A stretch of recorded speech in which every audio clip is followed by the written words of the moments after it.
Good morning.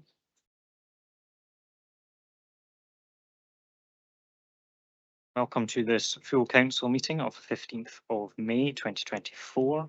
A particular welcome to those members of the public joining us online. And I bring it a bit closer. Is that better? Wonderful. It'd be very disappointing not to be able to hear me, wouldn't it? There will be breaks, comfort breaks, as necessary, and a lunch break if you really keep going today. Hopefully not. And with that, I will ask the clerk to confirm any apologies and take a roll call of those attending online. Thank you, Provost. Good morning, everyone. We have no official apologies, unless there's anything last minute. I think all councillors are present, and I think Councillor Ian James is the only member who's online, if he could confirm his presence. Good morning, Scott. Yeah, always one, isn't there? Thank you. I don't think we have any other members online, and all members are present in the chambers. Thank you very much. Before we start today's meeting, I want to take a moment just to celebrate something. Often at the start of full council, I have to make sad remarks about perhaps the passing of a former colleague. However, today I get to celebrate the success of a current colleague. Some of you may be aware that Councillor Stephen Carr of the Strathallan ward was acknowledged at the weekend by the Royal Scottish Geographical Society and was awarded the Livingston Medal. Other past recipients include His Excellency Ban Ki-moon, Neil Armstrong and Sir David Attenborough. So it is quite an accolade indeed. Those of you in the chamber are aware of Councillor Carr's significant efforts on behalf of Ukrainian children, and that he has been involved in that for a long time, and continues to do incredible amounts of work. And I think I would say it's quite close to being his life's work, perhaps, and I'm sure others who know him well would agree with that. I would just like to take a moment for us all to be able to celebrate that.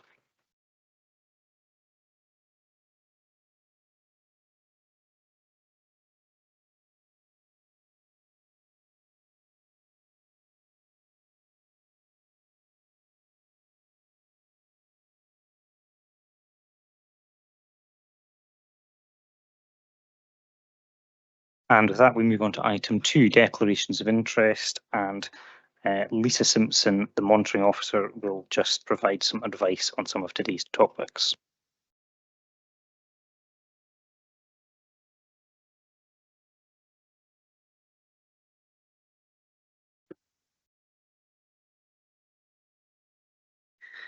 Thank you, Provost. I've been asked to give some advice about members of the LAL board in respect of the paper. Whilst there is a connection in terms of the paper and the recommendations before you, these are in accordance with the decisions of the board, so I see no declarable interest at this point.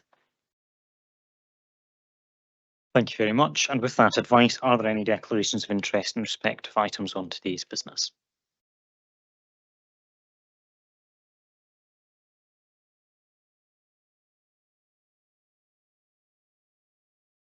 I'm seeing no indications of declarations of interest, so therefore we'll move on to item 3, minutes of the previous meetings. Can we agree the minute of the council meeting of the 28th of February 2024? Agreed, thank you. Can we agree the minute of the council meeting of the 6th of March 2024? Thank you. Members, item 4 is the outstanding business statement. Are there any questions on the outstanding business statement? If there are no questions on the outstanding business statement, can we note the outstanding business statement and agree that completed actions will be removed? Agreed. Thank you. Members, item 5.1 is a motion to stand in solidarity with Women Against State Pension Age Inequality, WASPI, Women to be Paid Compensation. And this will be moved by Councillor Michelle Frampton. Calling Councillor Frampton to move her motion. Thank you, Provost.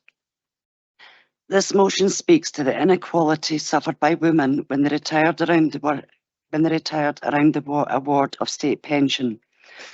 Women have a right to be treated equally and not be disadvantaged by the government or its Department of Work and Pensions when of state pension age.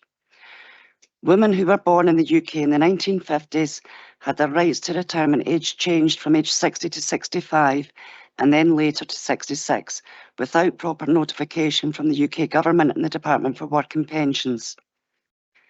In 2015, Women Against State Pension Inequality, also known as WASPI Women, was formed. The group has campaigned since then for the UK government to provide transitional payments to women born in the 1950s who were affected by the changes to state pension. The WASPI women expect compensation to match the injustice they have suffered. Hundreds of thousands of women in the UK were left unaware of the changes to state pension that took effect, including many women from Perth and Kinross who were left with no awareness of how this would affect them when they reached retirement age. Many of these women are sadly now not here. To ascertain the ruling against the Department for Works and Pensions of guilty of maladministration, delivered by the Parliamentary and Health Service Ombudsman. With regards to those women who have since passed away, many of whom also died during the COVID pandemic, their compensation awards should lawfully and rightfully go to their estates. For 3 years now, the UK government has known that the Department of Work and Pensions had committed maladministration and has continued dragging their feet on responding to claims for compensation. It is now 6 weeks on from the government receiving the full report. So with a now clear ruling on guilt of maladministration, it is time now for the government to act.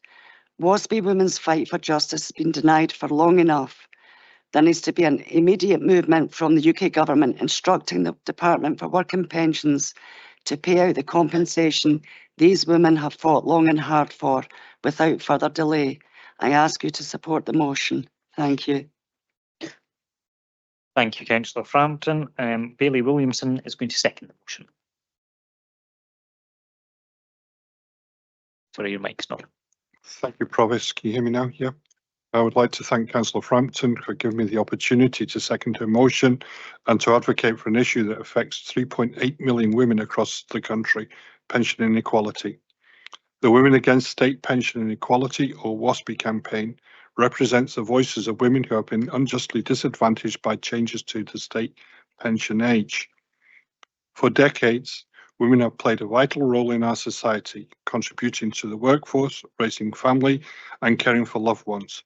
Yet despite their significant contributions, many women are facing financial insecurity in their later years due to pension inequality. This stems from changes made to the state pension age, which have disproportionately affected women born in the 1950s. These changes were implemented without proper notification, leaving many women without little time to adequately prepare for their retirement. As a result, they are now struggling to make ends meet, facing financial hardship and uncertainty in their golden years. Pension inequality is not just a matter of economics, it's a matter of justice and fairness. These women have worked hard for their entire lives, often juggling multiple responsibilities, only to be let down by a system that fails to recognise their contribution and value. We cannot turn a blind eye to the struggles faced by these women. It's time to take action and right this wrong. The government must acknowledge the injustice of pension inequality and take steps to rectify it. This includes providing fair transitional arrangements for those affected and ensuring that future pension policies are implemented with greater transparency and consideration for those they impact. By standing together and raising our voices in support of the WASPI campaign, we can send a powerful message to policymakers. Women deserve equal treatment and respect in retirement. Let's not rest until pension inequality is addressed and every woman can enjoy the retirement security she has earned and deserves. I'm happy to second the motion. Thank you, Bailey Williamson. Councillor Liz Barrett with an amendment. Thank you, Provost. I hope that Committee Services will be able to put the amendment up on the screen. The purpose of this amendment, first of all, I'd like to say that I do warmly welcome this motion and I thank Councillor Frampton for bringing it. The purpose of the amendment is to make clearer the context and also to strengthen our call for action from the UK Government. As Councillor Frampton's explained, the DWP failures deprived women of the opportunity to protect themselves and their dependents from the impact of the changes to their state pension age through adjusting their spending or making different employment choices. I've read the March report from the PHSO and I can send it to anyone who's interested. The report sets out the circumstances of just a sample of those impacted by the delay in informing them that they wouldn't get their pension at 60 as expected. These range from the women who gave up work for health reasons, or as Bailey Williamson referred to look after elderly relatives or care for grandchildren so that parents could work. Women who remortgaged thinking they could cover the payments when their pension came through. The women who always planned and budgeted carefully and would have adjusted their lifestyle earlier and increased their savings if they'd known that their pension was going to be delayed. And those who'd been financially independent all their lives and then were suddenly having to depend on their husband or other relatives for money. This lack of financial control and inability to plan for a decent and dignified retirement resulted in huge emotional distress, anxiety, anger, humiliation, loss of self-esteem, sense of failure, loss of self-confidence and feelings of guilt towards their families, as well as outrage and frustration at having been denied their choices. It impacted the physical as well as the mental health of many women. And as the Ombudsman's recognised in their recommendations, it wasn't just the women, but their families and and as was referred to earlier, the estates of those who've died waiting. This has impacted millions of women, thousands in Perth and Kinross and their families. Over 278,000 of them have already died waiting for justice since the WASPI campaign began in 2015. In calling for an immediate compensation payout scheme for all those affected, which is the amendment in the last bit of the motion in 3 there, including this draws in the estates of those who've died. We're not accepting that this should be another Windrush or post office scandal where the government keeps kicking the can down the road and delaying action while victims die. Please support the amendment. Thank you. Thank you, Councillor Barrett. Bailey McLaren to second the amendment. Thank you, Provost. This situation is an outrage and of huge importance to millions of women. Women who have been grossly let down by a system that should not have let them down. The recommendations of the Ombudsman's report are clear. These recommendations should be actioned without delay, but sadly for the women who have been affected by this, there is a snail's pace approach. Time is not plenty for the anxious women. Councillors Barrett, Councillor Frampton and Bailey Williamson have detailed the injustices and the recommendations, which I won't go over. Councillors, I was recently part of a panel at the International Women's event in Holyrood. Women's state pension inequality was a topic discussed, and many who attended had been affected by this. And the hurt they feel was evident, but that hurt has now turned to anger. These women did plan for their retirement, but the rug has been pulled from under them. They need action. The motion and amendment put forward by Councillor Frampton and Councillor Liz Barrett echoes this need. Provost, I am happy to support Councillor Liz Barrett's amendment. Thank you, Bailey McLaren. Are there any comments? If there are no comments, Councillor Lane, you have a comment. Thanks. I'd like to thank the movers of the motion. I think it was a great idea to bring it forward, and I'd also like to thank the movers of the amendment because I think it adds to the motion, and I'd like to thank all 4 of them for the way that they've brought this forward and brought it to attention of the Chamber today. Thank you. If there are, Councillor John Duff.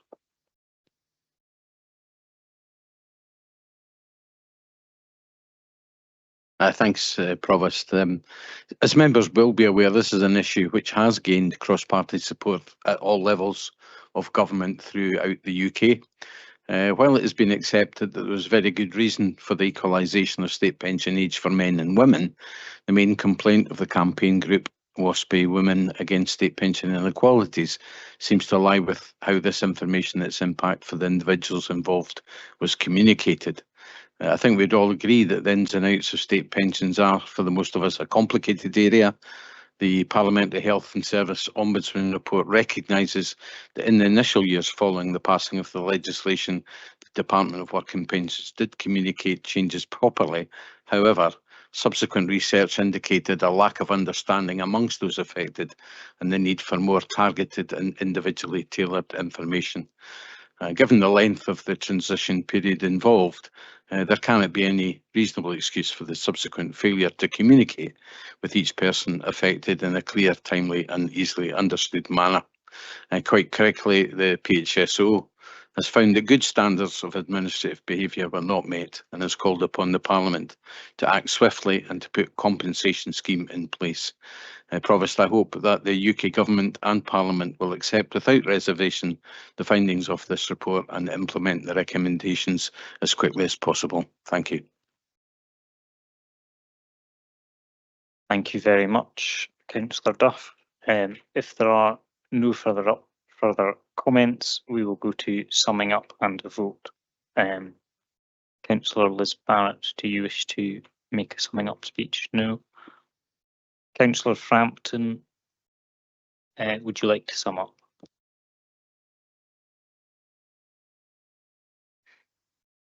I'd just like to say I'm happy to accept the amendment into the motion. Okay, thank you very much. Bailey Williamson, are you also looking to? Yeah, I'd be happy as well. Thank you very much. Therefore, members, can we agree the revised motion? Thank you very much. Members, item 5.2, motion to merge Climate Change and Sustainability Committee and Economy and Infrastructure Committee. And I'm going to call on Councillor Angus Forbes to move his motion. Councillor Forbes. Thank you, Provost. For the sake of expediency, I don't intend to say much more than what is already in the motion and is on the screen. I just want to make three very brief points. This is not about climate change per se. I volunteered to go on the Climate Change Committee and a big fan of the work that the Council is doing in that regard. This is about making the best use of the Council's stretched resources. I think we also have to look at what industry are doing. Industry are taking climate change from a separate standalone part within most organisations and moving it more into the mainstream part of their business. And I think we should do the same. And I think by baking climate change into every part of the Council's business, we'll actually do a better job and it will focus our minds even more. And a side benefit to that is I think it will save the Council staff and the Council's resources. Thank you. Thank you, Councillor Forbes. Extra points for expediency. Councillor Kigali to second the motion. I'm also going to keep it short because I do appreciate that's quite a lot of text there, and just say that the motivation behind this is I think we can all agree that putting climate change and sustainability at the heart of what this council does is really important, and certainly from our perspective, this enables us to do that to the best of our abilities. Okay, thank you very much, Councillor Kigali. Councillor Lane, you have an amendment. Yes, my amendment is quite simple. It's to strike out the whole motion. I think the idea of going back to historic and first item or prehistoric possibly is the way that the motion is looking at this. The idea of splitting climate change was to put a focus on climate change and onto the Infrastructure and Economic Development Committee, because I feel in the last term there was not, obviously the workload was too much for that committee because there didn't seem to be any progress, very much progress in either. So that was why we brought it forward. It does not take any less officer time. It probably saves officers time because they don't have to sit through a 4 or 5 hour committee. We're following what elected members asked. They said that there was too many papers coming to committees and committees were going on too long. It gives the focus, and when it comes down to financial financial gain. It means that we don't have officers sitting waiting for their paper to come up across such a breadth. It gives us a laser focus. If you go into the finances, the announcement that recycling, I think, I'll leave it up for others to give the exact figures, but about £500,000 been saved by working towards recycling. We feel that moving our strategy on public transport, etc., and using that to climate change, we'll put a focus on it. We don't have to go too far back to see when the opposition, Conservative opposition, wanted to take 18% or £525,000 out of public transport, which would have been catastrophic when we saw what happened this year. So I think, in my view, without going on any further, I want to strike out the whole motion. And I think that if people who want to be on the Climate Change Committee can come along to the Climate Change Committee, and perhaps if MD wants to watch it, we might get people saying we can't do anything every single committee we come to, which is not the best basis of moving forward with climate change. I think the people across Perth and Kinross, when they see this suggestion coming out, that we should take our focus off, have a much larger committee, which will take much longer, and go back to the prehistoric state that we had prior to this, they will be quite astounded. Thank you. Thank you, Councillor Ling. Do you have a seconder? Councillor Drysdale. Thank you, Provost. Colleagues, like the leader, I have to say I'm rather bemused to read this ill-judged motion today. It really does send out all the wrong signals to the public, and whilst I would defend the rights of elected members to put forward any motion they choose on matters of public interest, this one certainly seems to me to be misguided. One look at the next item on today's agenda, the proposed Corporate Delivery and Improvement Plan, will tell you why. The CDIP sets out key strategic improvement activities that will contribute to the delivery of the Council's key priorities, which, may I remind all colleagues, were unanimously approved a few short months ago by elected members. These key strategic improvement activities include developing local public transport solutions reflecting environmental commitments and improving energy efficiency and reduction in carbon emissions in the council estate. It's also about developing a long-term plan for managed grassland areas. In order to set these these strategic improvement activities, it is, in my view, entirely right that we have a dedicated Climate Change and Sustainability Committee focused on ensuring that we are setting and then delivering on appropriate and fully thought through objectives that will help maintain and improve our environment for future generations. Meanwhile, in a nutshell, I see the Economy and Infrastructure Committee, which I convene, as having distinct roles that work partly in synergy with CC&S, but also have a wider remit of trying to ensure, within available resources, that this council supports economic development in all its forms and seeks to maintain and improve its infrastructure in all its shapes and forms. That's why in this year's budget alone, this administration agreed nearly 4 times the amount of additional funding for developing a resilient, stronger and greener local economy than the Scottish Conservatives were proposing. And it's why this administration's capital and revenue budget will fund a range of priorities to preserve existing infrastructures and support new projects that underpin our long-term commitment to the sustainability of Perth and Kinross. I see no merit in the remerger of these particular committees and therefore fully support the proposed amendment. Thank you. Okay, thank you, Councillor Drysdale. Councillor Collins-Shoot, you have a point of clarification. Thanks, Provost. Now that you're on the other side of the table, and I just wondered if somebody else could raise governance questions. This is being brought as a members' business motion at the start of the agenda. I just wondered why it wasn't an update to the scheme of administration at the end of the agenda. I think you've answered your own question there, in that it's been brought as a members' motion, which, as you'll recall, we've had a number of votes on in this chamber to keep them at the top of the agenda. However, you have indirectly raised another point, which I'm just going to get clarity on.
Okay,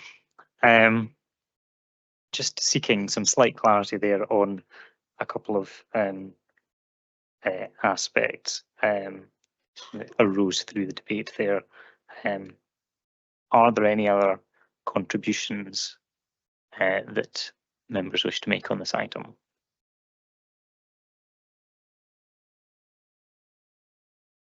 Councillor Stuart Donaldson.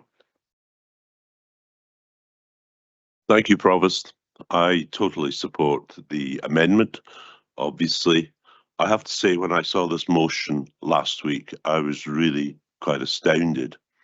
And it also so happened that it came out, the papers for this meeting today came out the same day as a report in The Guardian, not a paper I usually read. I don't think one could accuse me of being one of the Guardian reading, tofu eating wokarati.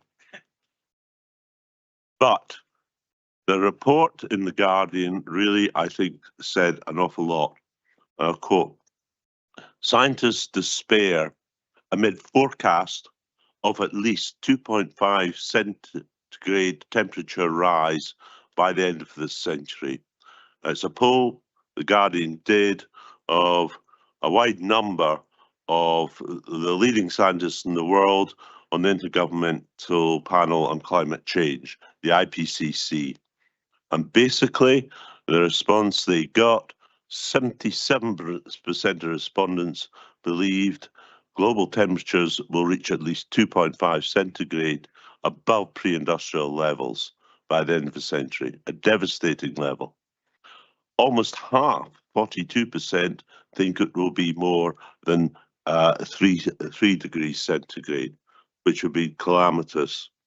And yet here we are with a motion today, regardless of what's said in B and C, where the local Conservatives are telling us they want to create an economy, infrastructure, climate and sustainability committee. It's not even climate change committee, but I guess that's just a slight typo. But it's basically climate and sustainability becomes a mere adjunct, it seems to me, to the Economy and Infrastructure Committee. And there's a real danger that the whole issue becomes crowded out. It sends a signal, if we were to pass this, I'm sure we won't, that we're putting the whole issue on the back burner. And most certainly it's crucial that we have the Climate Committee, Climate Change Committee and Sustainability Committee. I think also the idea that that committee doesn't consider too much. Well, I just take their last meeting when they looked at the councils and passed the council's draft, the draft mobility report, and that took 1 hour and 14 minutes. I seem to remember there's been 1 or 2 occasions where, for instance, the Audit and Risk Committee has not even lasted 10 minutes. So really, I just don't think the arguments apply. I think also it's key. We do have the transformation programme. We've the move to strategic leads, but this one area on climate change, the climate emergency, is something that permeates just about every area. On housing, on health, on education, on land and property, and of course on the local economy and infrastructure. I urge you to support the amendment and completely throw out this really absurd motion on the part of the Conservatives. Thank you. Thank you, Councillor Donaldson. We're delighted you're not part of the Wokarati. Could we now call on Councillor Rebeck, please? Yes, Councillor Rebeck, I was calling you while you were talking there. Apologies, Provost. Thank you. I do think actually there's some the motions disappeared from our screens now, but I do think there's some merit in some of the points that are raised in point C on it with regards to specific committees making sure that they're focused on climate change. Certainly that they're worthy of discussion if nothing else, and I'm quite happy to do that with colleagues in Lennon and families across the political spectrum, including Councillor Fobb's colleague, Councillor Shires. So I'm happy to do that. It should be noted, however, that we already take climate change very seriously in Lennon and families. Of course, the learning, the health and well-being and the welfare of our children are paramount, but we do need to consider that in the context of climate change. And I think the obvious example of the committee having done that over several years is the passive house nature of our builds at Perth High School and Riverside Primary, which were supported right across the political spectrum and the committee. However, I think in the broader with the broader motion, I can't support that at all. I think climate change and sustainability is so important in the climate change emergency we face, which this council has recognised, that it does merit its own committee. So I will be supporting the amendment. Thank you. Thank you, Councillor Peter Barrett. Thank you, Provost, and I would like to speak against the motion, but before I do, can I add my congratulations and those of my group to Councillor Carr on his award of the Livingston Medal. I think that's thoroughly well deserved, and I'm really glad that you brought that up at the start of the meeting. Provost, there was also a time, and it might be 40 odd years ago, when the charge that Councillor Donaldson levelled against himself might well have stuck, but he was a member of a different party then, and much more the pity for that. However, lesson 1 when writing a motion, I think, is first to write your motion. Lesson 2 is then to write your speech, and don't mix the two up. Instead, the proposer and seconder of this motion have given us a kind of stream of consciousness, join the dots puzzle, and I'm not sure I can politely tell Council what I think the final image will turn out to be, but like this motion, I suspect it is something that you cannot polish and therefore need to reject in total. Provost, at a time when the Conservatives could have been kicking the ball into the open goal that is the Scottish Government's abandoning of its carbon emission targets, we have this clumsy Conservative climate misstep designed to send out all the wrong signals about this Council's agreed position on the climate emergency, a position that we should not abandon and certainly not as lightly and foolishly as the movers of this motion propose. So instead of a motion calling for money and plans and action from the Scottish and UK government, criticising the former for being more interested in gesture politics and virtue signalling than in meaningful action, we have this. The movers could have gone to town on the SNP's repeated failure to deliver against climate targets, culminating in its decision to scrap the flagship target of reducing greenhouse gas emissions by 75% by 2030. perhaps even taking a pop at the former First Minister's self-awareness in believing that his Green Coalition partners would go along with that. I might have expected Councillor Forbes to gloss over the Conservative UK government's repeated diplomatic failures at COP conferences and their failure to deliver a new renewable energy strategy embracing onshore wind and solar farms with investment in jobs and new technologies to support a just transition from fossil fuel extraction. But I think it is well worth remembering, particularly in this chamber this year. So instead, we have the local Conservatives taking their foot off the gas, consigning climate change to the back burner as a mere bolt-on to the agenda of the Economy and Infrastructure Committee, some tinkering with the Learning and Families Committee and Housing and Wellbeing Committee, a name change and more inane chatter about warmers and latters in paragraph A. Provost, we need leadership and inspiration on tackling the climate emergency. Those essential requirements are sadly lacking amongst Richie Sunak's benches at Westminster, who are more interested in fighting culture wars or amongst themselves, relegating climate change and the sustainability to the category coined by David Cameron as Green CRAP, which frankly says it all about the Tories' commitment to tackling the climate emergency. Provost, it will probably embarrass her for me to say this, but I commend Councillor Liz Barrett's devoting her considerable leadership talents, liberal values, climate expertise and energies to this Council's focus on local action and policy delivery on the Climate Change and Sustainability Committee in tandem with Councillor Waters, and doing so constructively and collaboratively across political party boundaries and setting a leadership example that the Conservatives as a whole and their members of the Climate Change and Sustainability Committee in particular would do better to follow as that committee continues to provide the necessary and vital oversight and scrutiny of local action and implementation. Thank you. Thank you, Councillor Barrett. Councillor Cuthbert. Sorry, David. Thank you, Provost. Provost, I very rarely comment on political motions, but I felt I had to on this occasion. When I talk to my children, they are incredibly concerned about what the world's going to be like coming forward for their children, the latest of which was born on Saturday. So they're really concerned about the whole climate change situation. So I think it's right that we have a laser focus on climate change, as the leader has said. I think the question of how many papers come to committee isn't relevant. It's not quantity that matters. I'm sure officers could come up with dozens of additional papers. It's quality that matters. At the last meeting, there was an incredible paper with all sorts of aspirations, and it's giving us a real idea of where we're trying to get to, which I really think is a good thing. The final thing I wanted to say is that I think the convener that's been selected for the Climate Change Committee, he's all over climate change. If I go to the pub with him, he talks about climate change. And when I talk to him separately, he talks about climate change. So we've got the right person in the right place for the right committee. So I will be supporting the amendment.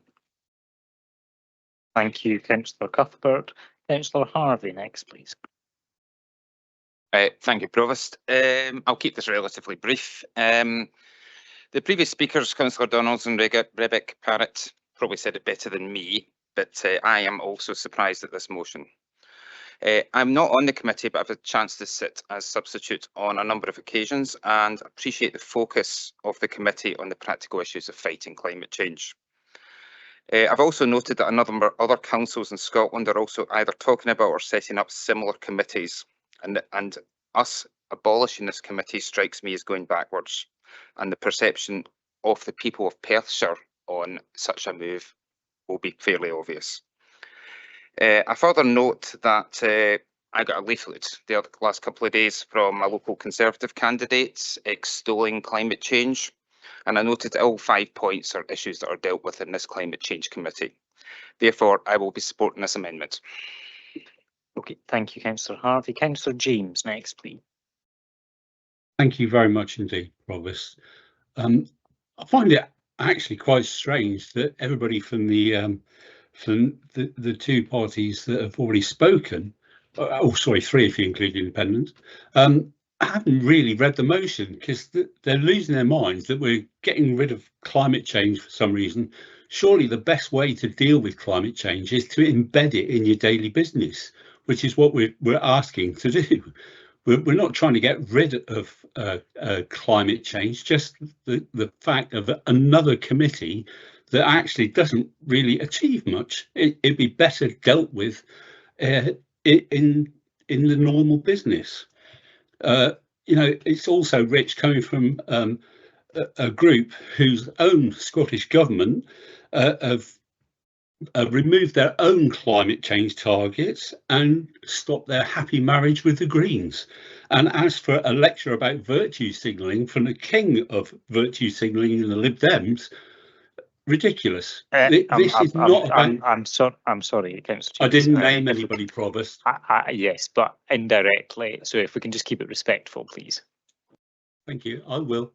But needless to say, we're not trying to get rid of climate change. We're just including it in all of our business. Thank you, Provost. Thank you very much, Councillor James. Councillor Welsh next, please. Thank you, Provost. It's incredibly disappointing to see this motion brought forward. Some of the biggest challenges that this council will face going forward will be directly associated with climate change, whether it's flooding, resilience of our communities, and indeed some of the greatest opportunities that this council may have the chance to take forward will be associated with low carbon electricity, tackling that transition in a just and meaningful way. So it's absolutely right that this committee has been established and should be supported and reinforced going forward. I was just picking up the point that Councillor James made that hasn't achieved much. We can point directly to significant savings through the implementation of the new grey bin and the significant reduction in residual waste that will hopefully lead to, and I think some of the savings that we're looking to achieve are around £500,000. That is a clear, immediate economic benefit of the focus that both this council, these committees, and I'd like to praise council officers for taking forward a very successful implementation of this scheme. Thank you. Thank you. Councillor McEwen next, please. Thank you. First, I'd like to congratulate Councillor Cuthbert and his family on their new arrival. I was not aware of this until he spoke, so congratulations. So that's a very good event for you and your family. Provost, I don't think the scheme of administration should be discussed and decided on by motions to council by councillors themselves. I think that's a discussion that needs to happen firstly in the background with the leaders of all the parties, and because it's a rather complex issue in which one change knocks onto another. I'm convener of the Housing and Social Wellbeing Committee, and climate agenda and the climate change affects my committee. I was a member of the Climate Change Committee until we had a reshuffle. I hope that in the future that the Climate Committee can become a 15-member committee so that I can rejoin it, because I think that the climate issues around housing and the improvements that we do to our housing through our SHIP policy are hugely important to come to that agenda. With my own committee, we have a very large agenda, a very large remit, and on one occasion this year we ran over into the time for the integrated joint board to meet, and that multidisciplinary board had to be put back for my committee to complete. You know, so I have had discussions lately with Democratic Services about options about maybe taking the police and fire reports as a separate committee, but these things all have knock-on effects, and I don't think me bringing an amendment to this to the full council to change that is the right way of approaching that in the first place. And I think others have said that we can't have two bloated service committees where all the business on the agenda isn't dealt with seriously. You know, there are items that come to the Housing and Social Wellbeing Committee that receive no comment and no questions from councillors. So to me, they're not scrutinised, and the staff who work in those services who do great work are not appreciated for the work that they do, because the committee lasts too long, the councillors run out of puff, and the papers just go through after being presented, and I don't think that's an acceptable place. And I think our focus on the Economic Committee to look for new businesses to come to Perth and Kinross, to create new jobs, to create better paid jobs, fits firmly with our tackling poverty agenda, and I think that's really important as well. I think that the Climate Committee as itself, as it stands alone, highlights the climate emergency. It provides a source of education, because I think that education is sorely lacking within the whole of Perth and Kinross about what we can do as an area to tackle, to do our share, to lift that part of the burden. And I think we can disseminate our message and our positive message, and ensuring that all the different parts of the council work together through that committee. So I'm a firm believer of it standing on its own and allowing it to naturally grow and develop as this council grows and develops and how it tackles climate change. Thank you. Thank you. Councillor Sheila McCall. Thank you, Provost. Provost, this motion has left me almost lost for words. I was so surprised to see it coming forward. In an age when the effects of climate change are affecting so many in our communities, both in urban and rural areas, it seems completely counterintuitive that this motion is even being brought forward to this council meeting today. Apart from the consequences of adverse weather events, there is also a public health imperative that this motion is completely silent on, by the way, to ensure that we as a council take the necessary steps to address not only the impacts of climate change, but also, and crucially, the sustainability of our environment. It is probably the single biggest challenge we face today, not just locally, but globally. It affects all of our lives and has impacts across all of our services. Therefore, to suggest that the Climate Change and Sustainability Committee is subsumed by another service committee that already has a full agenda is short-sighted and fails to grasp the complexity of the challenges facing us all. And Councillor James, I have read the motion, and I did so with some incredulity. The suggestion that aspects of the purpose and intent of our task to tackle climate change and create a sustainable environment in a joined-up way can be achieved by dispersing bits of it across all service committees at this time is naive at best. All that would serve to do would be to dilute the focus that climate change and sustainability requires, and the consistency that is required across the whole of the council to meet our commitments to tackling the climate emergency. Unless, of course, Provost, that is the real intention, to divide, disperse and ignore. Provost, I think this motion is vexatious in both its intent and content, and I wholeheartedly support the amendment. Councillor Waters, please. Thank you, Provost. You know, most of the points have been covered here, but you know, since 2023, and 2023 globally was the warmest years since global records began in 1850 by a wide margin. You know, as an administration, and as a council, should I say, we have and will continue to prioritise by mitigation and adaptation the climate and biodiversity emergencies as highlighted within the council's corporate plan.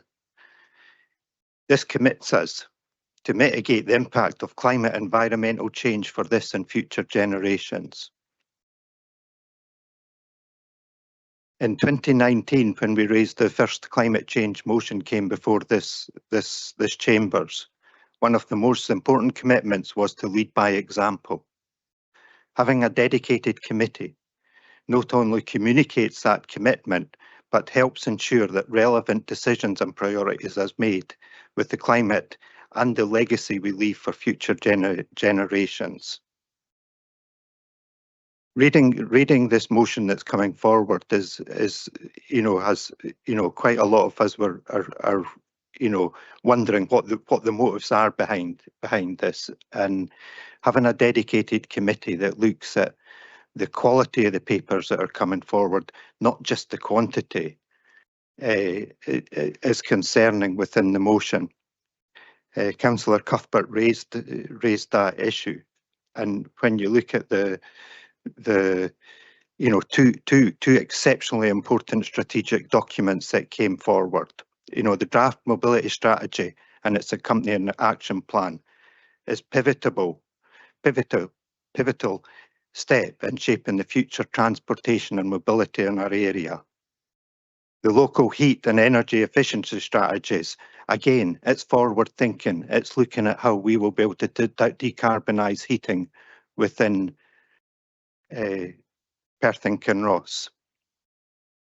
You know, we have numerous papers on environmental with nature restoration funds, Grow Wild with Perth and Kinross.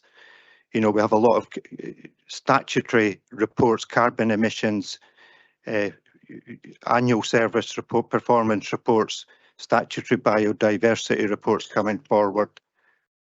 We've had fleet decarbonisation strategy, which has looked at how we as a council can do our part in dealing with the carbon footprint created over transport, including the recommendation from the committee that our bin lorries will be going to a trial of HVO vegetable oil, which is currently happening. These are significant within the council. The one area that and Councillor Forbes should know this, that one of the great advantages of having being a convener of a committee, or the responsibility, should I say, that I know Councillor Barrett, Liz Barrett and myself take seriously, is what we're able to do outside the committee as well. You know, we're able to deal with the ongoing issues with officers in relation to the functioning of the council within that area, but also what we're able to do with climate cafes. Both of us visited the climate cafe on numerous occasions and are able to support that in an official capacity from the council. We're able to deal with and assist and promote biodiversity groups, local energy groups, and many others that are helped to convey to the public the significance we feel that the climate change and sustainability deserves within this council. The Conservative motion is just trying to put this, to belittle it, to hide it away somewhere. And it's not that you know, all the departments, climate change and sustainability should be embedded within every part of the council, but the ability to kind of highlight it and say to the general public, look, this is important to us, and we feel it deserves its own committee to help address our response to the emergencies that are facing us. I would ask everyone within this chamber to reject this Conservative motion and to go for the amendment here. And even if there are some Conservatives that still believe that the climate change and sustainability is still an absolutely key priority and we need to achieve, I'd ask you to make that known as well when you're voting. Thank you. Thank you, Councillor Waters. Councillor Illingworth as the final comment. Great, thank you, Provost. 2 points to make. First of all, the motion is not about negating the importance of our responsibilities for reducing our carbon footprint. The second point is that there is the committee itself has a carbon footprint in terms of people coming along to travelling into the meetings and of papers being printed off. And there's also a financial footprint. Over 5 years, the committee will cost £108,000 to run. So I will be supporting the motion purely on the basis of using our council's limited resources in the best possible way. Thank you, Provost. Thank you, Councillor Illingworth. Councillor Lane, do you wish to sum up your amendment? Yes, I would like to sum up and talking about committees. I think it's when we were lauded when we set up this committee, and Anti-Poverty Task Force and other local authorities are moving to do the same thing. So I think it's something that totemic that across this chamber we've achieved. I think it's also possible to look at committees that other local authorities are doing, and I would note that about 50% of them have moved to amalgamating audit and risk into the Scrutiny and Performance Committee, which we've got a very good Scrutiny and Performance Committee, and that would probably save £108,000 because there's very little business goes to that committee. So that will be something that we can look at moving forward if we want to reduce the carbon footprint and the expenses of having a committee. This committee, Climate Change Committee, actually is creating revenue from us by doing things differently. So the financial argument is negated by a large amount, the balance. I also, I would like to also commend Councillor Barrett on the most eloquent bid for an evening pass from his Councillor Liz Barrett, and I would like him to write one for me so that I can go away to the football on Saturday. So I do commend him for that. I don't think I need to go on. I do think I don't want to. We will see in the vote. I don't think, as others have said, this is a Conservative motion. I think it's a motion for people who maybe believe things can be done differently. But I note that there's very few people sticking their head above the parapet to support the motion from that side. And I, like Councillor Waters, would ask them, hopefully it's not a whipped vote and people can actually vote with what they feel on this one. It's certainly an open vote from our side, and hopefully that we'll see in the vote that that's also the same from across the chamber. Thank you. Councillor Forbes, if you wish to sum up. Yes, I would most definitely, Provost. Thank you. My desires for brevity at the start were obviously not listened to. Thank you for your comments. I hoped that my brevity in introducing this would have continued across the chamber, but clearly there are lectures to be had from other sides of the room. I'm just really disappointed, Provost. No one seems to have actually listened to what I said, and I accept the fact I was trying to be brief, but it is clearly on the motion. This is not about climate change. Councillor Waters and Councillor Liz Barrett are excellent conveners and vice conveners of that committee, and it does some good work. I just don't believe it's the best way to run the business. This is about making the best use of the council's resources. It is not about climate change. So just picking up on some of the comments other people have said, I think there was mention of what was the point in bringing this. This is my first motion in 7 years. This is one we can actually decide upon ourselves that will affect the way we do our business. Councillor Welsh mentioned the new grey bin. Well, I think that would be the decision that was taken in the previous administration. That was ongoing, and I think the decisions were made before the Climate Change Committee was made. Yes, it does save us money, but there's no reason why we can't continue to do stuff like that. Someone mentioned audit and risk. I would be perfectly happy to look at amalgamating those two committees together. I think it's really important that we should all get together and decide how we want to do the business of the council. I'm completely open to that. Councillor Donaldson, Councillor McCall, and then again Councillor Waters used the word embedded. Yes, climate change is embedded. It should be embedded into everything we do. It should not be a standalone committee on its own. It should be the focus, front and centre of every single decision that we make at every single committee of this council. And I'm glad that at least 3 people from the SNP are agreeing with me on that point.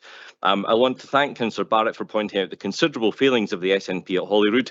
I would have gladly done that myself, but this is not about climate change and failings by any government anywhere else in this country. This is about the administration of this council and how we make best use of the very few resources that we currently have. So let's go to the vote and we'll see how we go. And if we lose, as I feel we probably will, then I will continue to contribute wholly to the Climate Change Committee in its current format. But the pressure will be on the convener and the vice convener to bring through new, innovative, exciting and beneficial ideas for the benefit of Perth and Kinross. Thank you, Councillor Forbes, and your brevity was appreciated by me, if not by others, perhaps. I said your brevity was appreciated by me, if not by others, perhaps. We will now go to the vote. Thanks, Provost. We're dealing with item 5.2 on the agenda, motion to merge the Climate Change and Sustainability Committee and the Economy and Infrastructure Committee.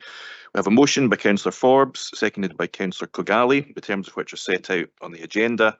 We have an amendment from Councillor Lane, seconded by Councillor Drysdale, to reject the terms of the motion. Can I ask members, when I call out their name, to confirm if they're voting for the motion by Councillor Forbes or the amendment by Councillor Lane? Bailey Ahern. Motion.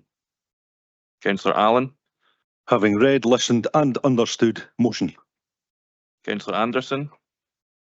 Motion. Bailey. Abstaining on this soap opera, thank you. Councillor Liz Barrett. Amendment. Councillor Peter Barrett. Amendment. Councillor Braun. Motion. Bailey Brock. Amendment. Councillor Carr. Amendment. Councillor Chan, Motion. Councillor Cuthbert, Amendment.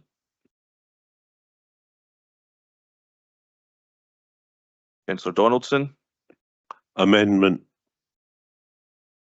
Councillor Drysdale, Amendment. Councillor Duff, Motion.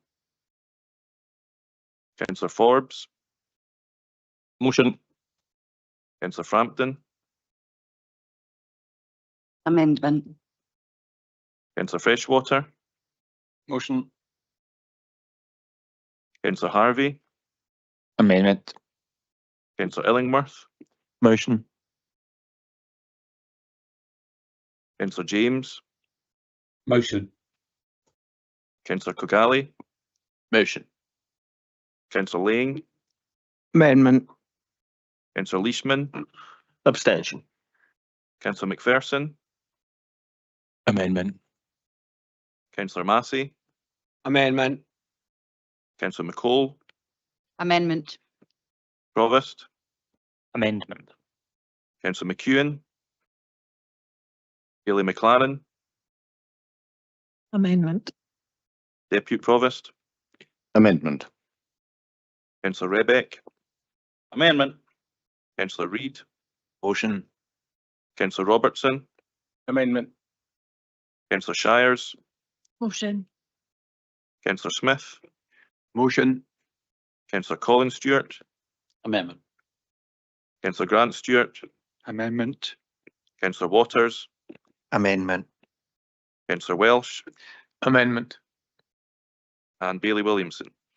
Amendment. Provost, we have 14 votes for the motion, 24 for the amendment with 2 abstentions, so the amendment is carried. Thank you very much. Members, I'm going to hand over to the Deputy Provost for item 6, which is the Corporate Delivery Improvement Plan. Thank you very much, Provost. We now move to item 6, the Corporate Delivery and Improvement Plan 2024-25, and I'd call on Greg Boland to introduce the paper. Thank you.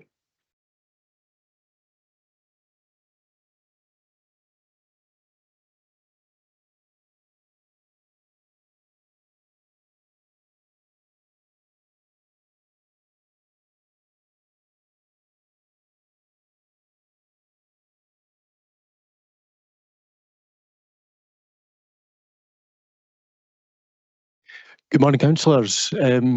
Before you today, you have the Corporate Development Improvement Plan, which was originally presented as a draft to Council in October of last year. Following a request from Council, we presented to Scrutiny and Performance Committee on the 31st of January. You will see within the report before you today that within Appendix 1, you will see the feedback from the Scrutiny and Performance Committee. We've obviously widely shared this report with elected members and senior officers within the council, and we've taken all the feedback and incorporated that within the report. Within Appendix 2, which is the Corporate Development Improvement Plan, is also now tracks any changes that we've had and reflect within there so everybody can see how things have been adapted through that process. So Strategic Leads and myself are here to take any questions. Thank you, Provost. Thank you very much. Members, are there any questions on the paper? Oh, sorry, it's Deputy Provost. I respond to my own name there. Apologies. Thank you very much. A little confusion. Are there any questions? I see none in the chat at the moment. Yes, there is. Councillor Colin Stewart first. Thanks, Deputy Provost. I wanted to ask, firstly, may I say thanks to Council for the opportunity to have contributed at Scrutiny and Performance. I think it was a useful exercise.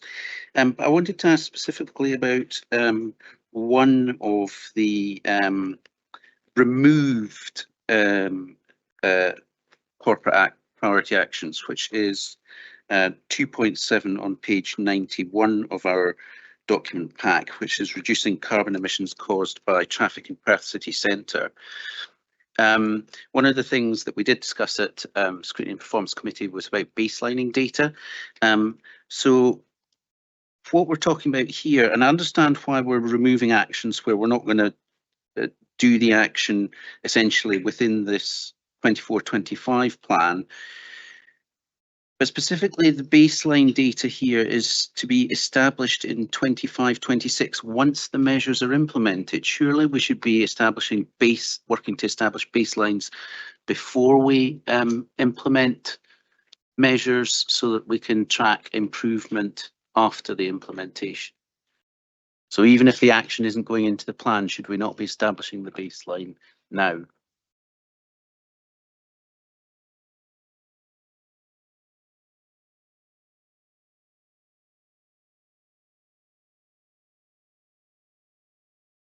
I think that's a wording issue. You're absolutely right. The baseline has to be set at the beginning, not at the end. So I think that's just a tightening up of the wording specifically. Thank you. That's reassuring. It's good. I mean, it's getting removed anyway, but as long as we establish the baseline elsewhere, that's fine. Thank you. Thank you. Baillie Ahern. Thank you very much. My question is on the same vein, and I understand why there's some deletions have been moved to other action points. My question is on action point 2.1 on page 84, which is regards to poverty and the dependency on food banks. This has been removed, and the reason it's removed is the review of actions will be delivered in 25-26. So to me, that is still an outstanding action for a plan that's 24-25. And I can understand why it would be removed if the target was reached in 25-26, but I don't understand why it is removed on an ongoing plan dated 24-25.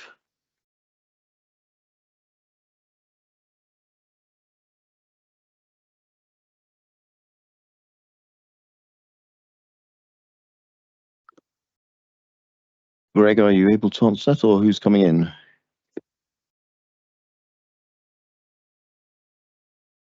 Okay, so I think just in terms of some of the actions that have been removed, and you'll see within the report more generally, within the covering report, that we, out of our intention to review the CDIP, as you know, this is the first CDIP this year. Many of the actions are longer term than the 1 year. So it's not as if this work is not being undertaken. So please rest absolutely assured, but it's the outcomes of this that won't be realised until later years. So please rest assured, Councillor Ahern, that all of the Cash First partnership is working very well. It's one of only 6 in Scotland. It's been supported by the Trussell Trust, led by partners, Citizens Advice Bureau, and there are some really good outcomes there. So this will be factored into the annual performance report. Will give an update on progress with Cash First partnership, but into next year we are looking at reviewing the format of this new CDIP to perhaps bring in a 3-year one for the very reason that you see here.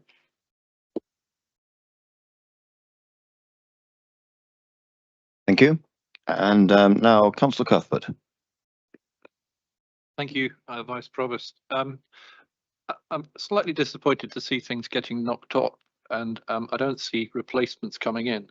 My question really is, well, how do we as councillors get things added to the list? There's a number of issues that I can see that are coming up through committee meetings and so on, I think should perhaps be included in priorities. So, for example, at the Learning and Families Executive Sub, we've been looking at the quality indicators issued by Education Scotland, and it's clearly indicating that we seem to have a problem in achieving our own target in that area, and that's an area I would like to see included in the CDIP. So my question is, how do we get things included?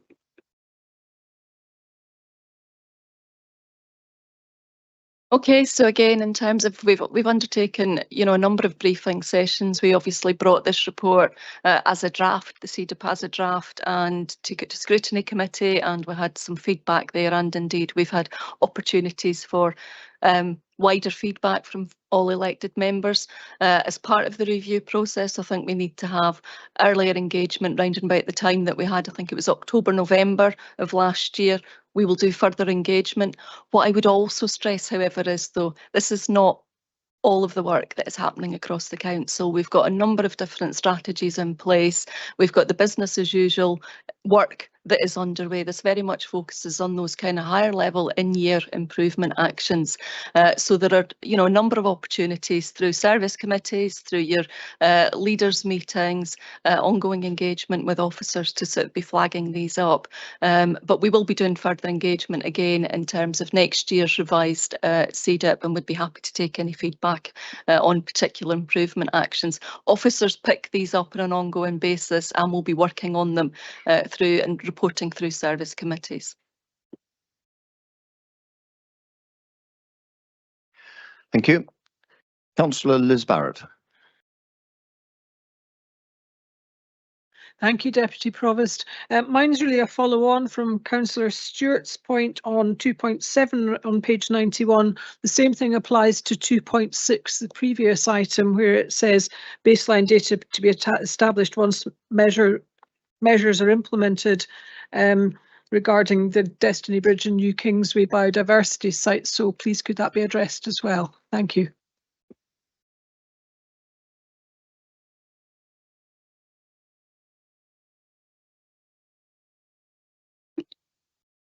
Yes, Councillor Barrett. Thank you. Bailey. Thank you. My question is about reference 2.2 under tackling climate change and supporting sustainable places. That's on page 86 of the document pack. Yep, yeah, 86, yep. That states that from 2026, 100% of all fleet vehicles under 3.5 tonnes will be replaced by EVs, which is very good news. I welcome that. I just wanted to confirm whether that is from January the 1st of 2025 or from some point in 2025. Thank you.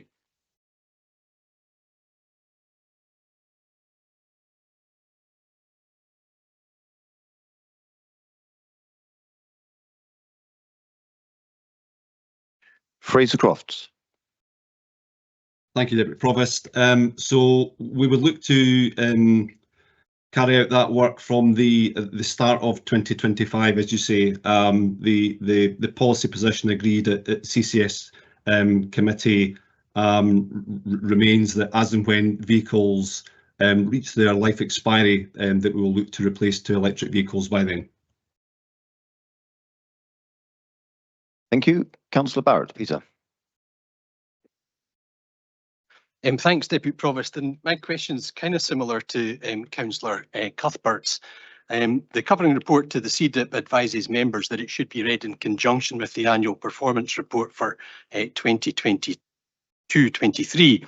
And I wanted to ask about the improvement activity around the delivery of new council houses. So I checked the relevant measure in the APR, which shows new council house completions falling from 310 in 21-22 to 203 in 22-23. And we know that last year completions fell again to 174 against an average target of 210, which is on page 39, paragraph 7.2 of the CDIP. The commentary in the APR states that whilst performance in this area declined in 22-23, we delivered 203 homes and exceeded our local housing strategy target of 200 homes this year. So that wasn't identified as an area for improvement action. Now, I know that the paper that we're getting later on the disposal of council surplus land is one of the measures that will improve the supply of affordable or new council houses. But we still don't know what the anticipated level of new council house builds for this year is, or we know it's going to be a hell of a lot worse than it was last year. So my question really is, how do we ensure that our CDIP and APR are capable of capturing significant risks, perhaps in real time, to the delivery of council priorities such as new council houses, and presenting them to members and kick-starting TIMIUS improvement and activity and recovery plans? Or is it simply not capable of doing that?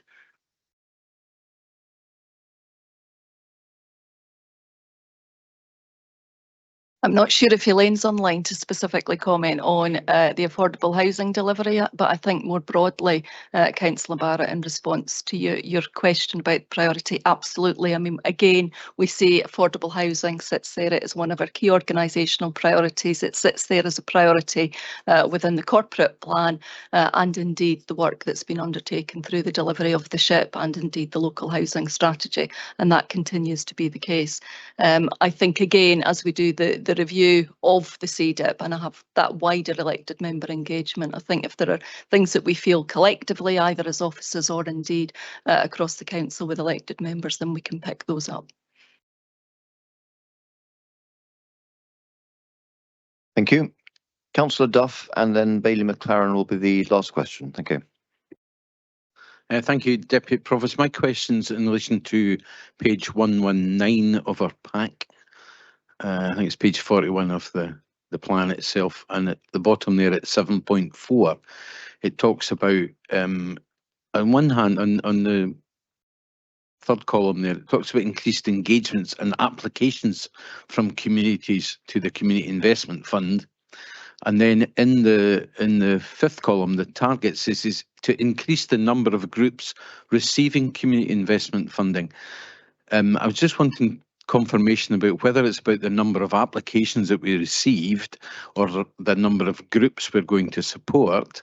As everybody will be aware, there's never been enough money to go around, and in most wards, the pots of money are invariably oversubscribed. I think it would be my feeling that our policy should be to put the money where it does the most good, rather than to giving it to as many groups as possible. Thank you. Thank you. I think Elaine Rich is coming in on this one.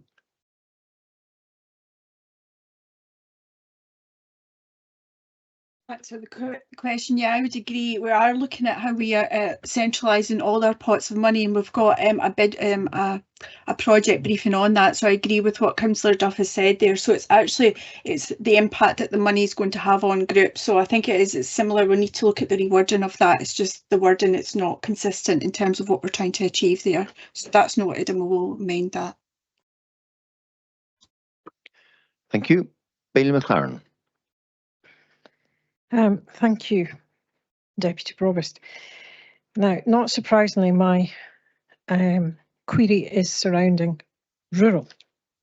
How can we ensure that we've got the rural economy captured in the Tay-Cities Regional Economic Strategy refresh, that being the food production, food producers, small, large, and all aspects of that, even our tourism attraction of the agri-tourism that is a growing part of our rural economy as well. So can I just ask that we are mindful of what the rural economy can contribute? Thank you. Thank you. David Littlejohn.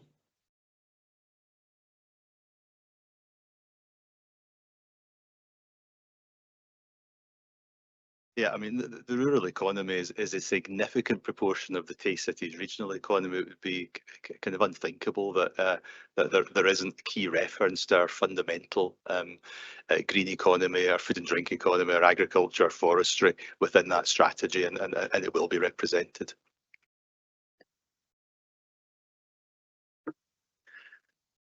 Thank you. I see no further questions, and I'll now ask the Leader of the Council, Councillor Grant-Lang, to close the paper. Thank you. Thanks, Deputy Provost, and I will be brief. Provost, Deputy Provost, Baileys and fellow councillors, I'm pleased to move the Council's Corporate Delivery and Improvement Plan for 24-25, setting out the improvement activity over this year to deliver on the key priorities in our corporate plan. When we agreed our corporate plan priorities, we did so on the basis that it would be a live document, that we would keep under review what needed to be done to ensure that we continue to keep a focus on the areas of work that would have the greatest impact on delivering our vision of a Perth and Kinross where everyone can live well, free from poverty and inequality. This plan sets out what officers will be focusing on this year, improvements that will help make sure that as a council we are delivering on the commitments we have made to our local residents. I also want to thank the members of the Scrutiny and Performance Committee who scrutinised the draft version of this plan in January and whose comments have influenced the final version we have today. I'm happy to move this report. Thank you. Thank you. And can I now call on the Deputy Leader of the Council, Councillor Eric Drysdale, to second the report. Thank you, Deputy Provost, and I'll be even more brief. I'd simply like to thank Greg and his fellow officers for bringing forward these very sensible proposals, and I'd also like to thank the Scrutiny and Performance Committee for its diligent work in helping to fine-tune and refine the document. I'm very happy to support the recommendations in this paper by formally seconding the Leader's motion. Thank you. Thank you. I see no comment in the chat at the moment. I'll just give a moment for comment to appear or request to appear. Yes, comment. Councillor Barrett-Peter. Thanks, Deputy Provost. On the day of my coronation as the King of Virtue Signalling, people might be getting sick of me banging on about affordable housing, but it's something that I'll continue to do. And you know, I think that there is an urgent need for us to address what can be done to rescue this year's Council House new build programme. Claire Mailer mentioned previously about different avenues of elected members being able to raise these concerns, and those are avenues that I pursued, and I'm grateful for the response of the housing convener in agreeing to reconvene the Affordable Housing Member Officer Working Group to try and get to grips with some of the solutions. As I said previously, certainly the disposal of council assets is one of the avenues that we can pursue, but I think there's also a whole lot of other new avenues that we need to be pursuing in order to see whether they can yield any success and get the numbers up for this year, because I just don't think that it's adequate to write this year off.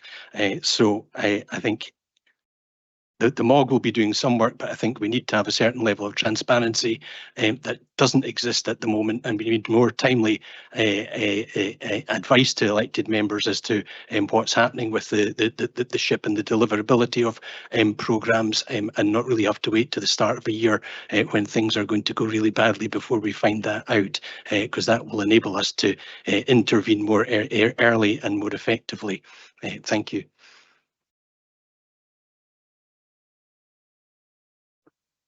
Thanks very much. I see no requests for further comment, and in light of that, can we agree the recommendations of this report?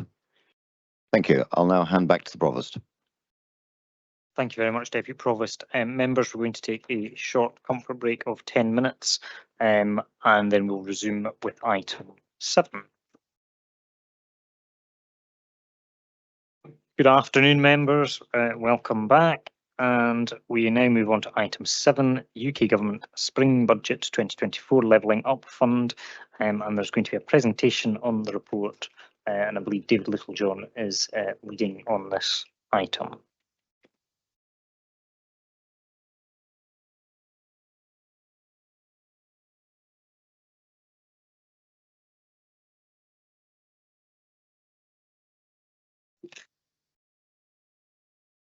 Good morning. I will introduce the report, and then my colleague Anna Day, the Economic Development Manager for Tourism, Culture and Place, is also on the call as well.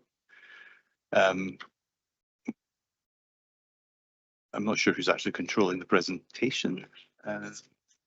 Oh, right. Yes. Anna, are you going to present make the presentation, or me? We hadn't discussed this. You wanted to do it, David? I can do the presentation. I was just going to introduce the paper, but we'll do the presentation at the same time.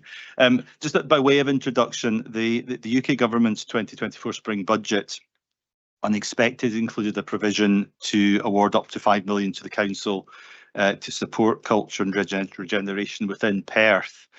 And this is a capital grant to be spent by 31st of March 2026, unless there happens to be significant match funding in place.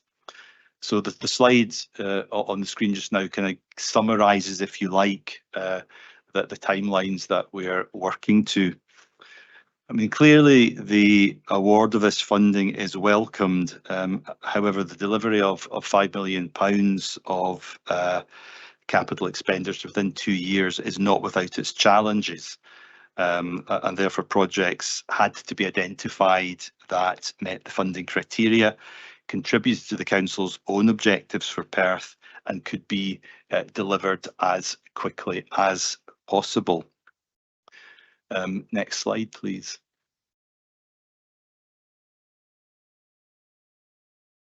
When you read the report, you'll see it sets out the rationale for the projects that we've selected that will meet the criteria set out by both the UK government in terms of the allocation, but also the council's own priorities and our own aspirations for the area.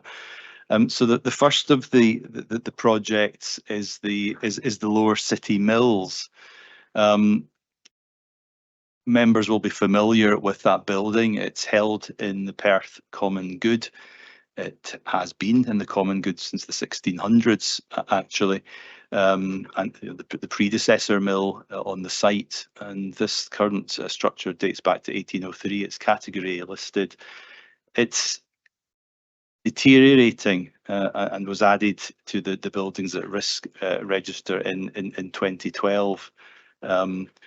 We thought there was a longer term future for the building in 2019 when the Heritage Trust leased it, both for office space and a vision for a sustainable future, including restoring the machinery and using that as a training opportunity, both in traditional building techniques, but also in terms of our heritage.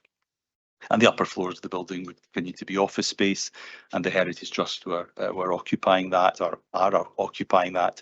However, last year they did advise they were leaving the building. They were unsuccessful in securing heritage lottery funding. It's quite important to point out that the Heritage Lottery Fund remain very, very supportive of the project, but only if the mill itself is repowered but by water, and that wasn't possible to deliver in the timescale for the initial Heritage Lottery application. So because of that rejection initially, the Heritage Trust have also decided to leave the building, and I suppose at that respect, the issue with the building comes back directly to the council. The opening up of the Lade would be a future phase project. We simply cannot deliver that within the 2 years of this funding, but we need to see the whole rather than the first phase. Next slide, please. I don't need to go into this in too much detail, but clearly the projects that we selected had to fit a number of criteria that are specified in a very long template that the UK government expects us to be completed and submitted by the 3rd of June. And those indicators effectively shaped the types of project that we were able to bring forward. The cost is around estimated probably around 3 million. We think that's actually on the generous side. The tender submissions that were received probably 6 months or so ago were a lot lower than that. So we've built in some risk, we've built in some construction inflation into that figure. But at this stage, kind of have looking at Stephen, we're comfortable that we can deliver the project within that envelope. Next slide, please. So as I said, moving on from that first phase, the second or future phases would be about repowering the mill. There's also a potential to open up the Lade along Mill Street and create a linear park in the centre of Perth. There's something very attractive about running water through an urban area, and there would be a further cost in doing that. And that second phase, if you like, would be the basis of an application to the Heritage Lottery Fund. Certainly, we would submit the application, we could probably possibly start the work by 2026, but it certainly couldn't be completed. But I think it's important to see the whole being greater than the sum of the parts. Next slide, please. The next project is what we're branding it the Ironworks. And this is the repurposing of a long vacant premises. It's opposite South St John's Place. It's next door to what was, you'll recall, Santi, the wine bar. It's a difficult building. It's kind of large space behind the frontage, but it does lend itself particularly well to potentially creating an exhibition space, a photography exhibition space to show off Culture Perth and Kinross's quite significant photographic collection, but also importantly some commercial space for craft makers to both make and sell in that space. And this would very much support our UNESCO City of Crafts designation. And also support our wider aspirations for the city centre and bringing back more activity into the city centre, and in this specific instance repurposing a building that is proving incredibly difficult to let. And again, it further enhances our culture offer, and this is a project that we would deliver in partnership with Culture Perth and Kinross. Next slide, please. Again, just looking at the indicators similar to the previous project, estimating at this stage £1.5 million to bring that building back into full operation. Again, possibly on the slightly generous side, but better to be safe than sorry in bringing forward capital projects in the current climate. These works have been scoped out and there are negotiations underway with the building owner. And again, there's a degree of confidence we can deliver that project as well by March 2026. Next slide, please. And the third project is, again, being branded something like a Taste of Perth and Kinross. And that's reutilising the building that's currently occupied by Visit Scotland's Eye Centre on the High Street, which the council actually owns. So when Visit Scotland quits that building probably at the beginning of next year, when their lease break is in place, that becomes a vacant property in the ownership of the council, right in the city centre. So the proposal there is to provide a space principally to allow micro food and drink producers to showcase and retail their Perthshire and Kinrossshire products. Ideally, to the extent that they would open up the exposure of those products to other retailers, to wholesalers who would then stock them. It would also provide a space for tasting events, for talks around food and drink, and actually continue to provide an element of visitor information. Although Visit Scotland is moving out of that provision, there's still a demand for somewhere that particularly those who are not so technically enabled can go in and just ask some basic information about tourism. So we're able to provide that in that space as well. And it also links our wider city centre offer, the museum, the art gallery, the Lower City Mill, the theatre, the concert hall, and the ironworks. So it's providing that linkage between all of those cultural activities. And again, some of the indicators there. This project is essentially a fit out of an existing premises, the appropriate retail space for food and drink products. So a much more modest capital cost there. Next slide, please. Is that it? That's the last one. So I can just say the next stages were to do some consultation. A condition of the grant is that consultation is undertaken.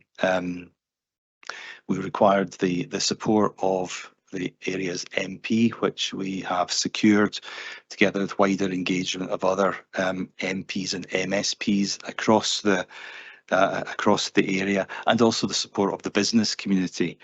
And yesterday evening, the new Perth and Kinross Business Partnership hosted a meeting where around 60 people attended at the concert hall to hear Anna and I talk about these proposals, and also for us to hear some initial feedback from that business community, and also give them a chance to talk further about their own perceptions of issues in the city centre. I think it was a really good example of us working together with the business partnership to provide a focal point for that engagement. So we did receive some very positive feedback last night, and actually some challenging questions around how these facilities would operate. I think that was all very, very helpful. And to conclude, if officer recommendations are supported, the next stage would be to make an investment case to the department for levelling up housing and communities by no later than the 3rd of June. So the timeline is tight moving on from today, a business case for each of those projects.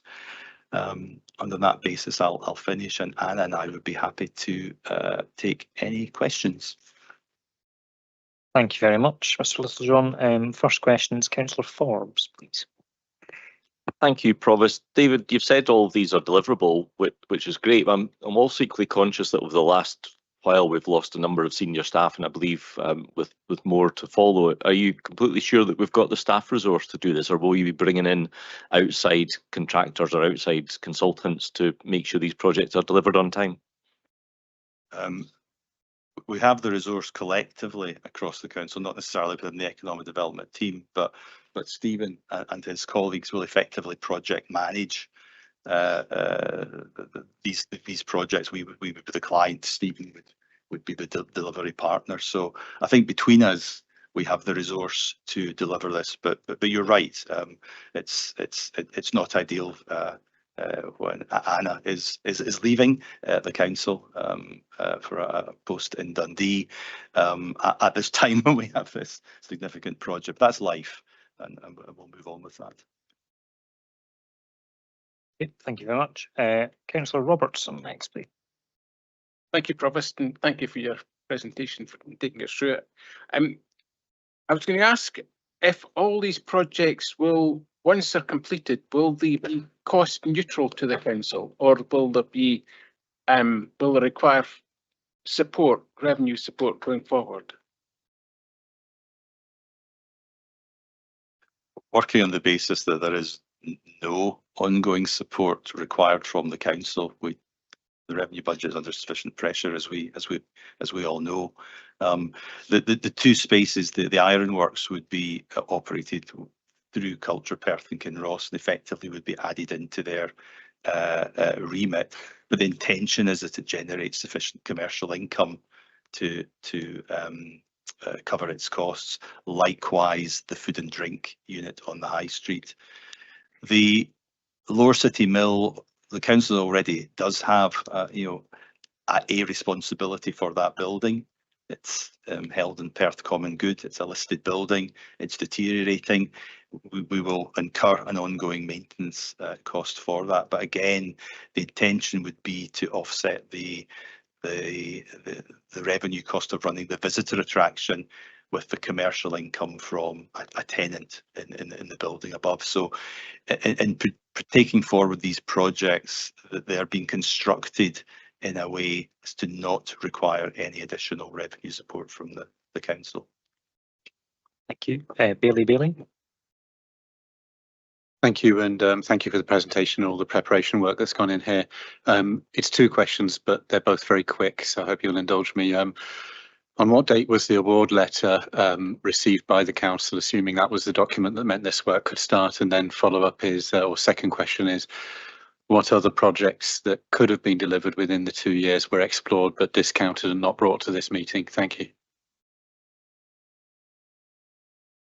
I don't have the date in mind, but there was two. I mean, I think actually the chief executive is looking for the letter. So the letter came out maybe a couple of weeks after the budget, and then there was a further kind of gap until the actual terms of the offer came out. which was another 2 or 3 weeks later. But I don't have the dates in my head, but we can give those to you if we can't find them. And therefore it's the timeline that we've had between receiving the rules, if you like, having the conversation with colleagues in the UK government to understand the terms of the offer. They were very clear it was Perth, very clear it was culture-led regeneration. It wasn't for any other purpose. This budget is, I understand, being provided through the Department for Media, Culture and Sport, and that's the kind of sponsoring department, if you like, so hence the focus on culture. The other part of your question was around the other projects that we looked at. So when you take into all the criteria, these are capital projects, had to be delivered within 2 years, had to be focused on culture. It certainly narrows it down, but obviously we looked at, could this money be used as a contribution towards PH2O? But the timeline isn't sufficiently strong for that. We can't possibly deliver that project within 2 years. We've also looked at, for example, the subsequent paper today, bells, could it have been used for that? Again, we don't yet have a structural engineering survey.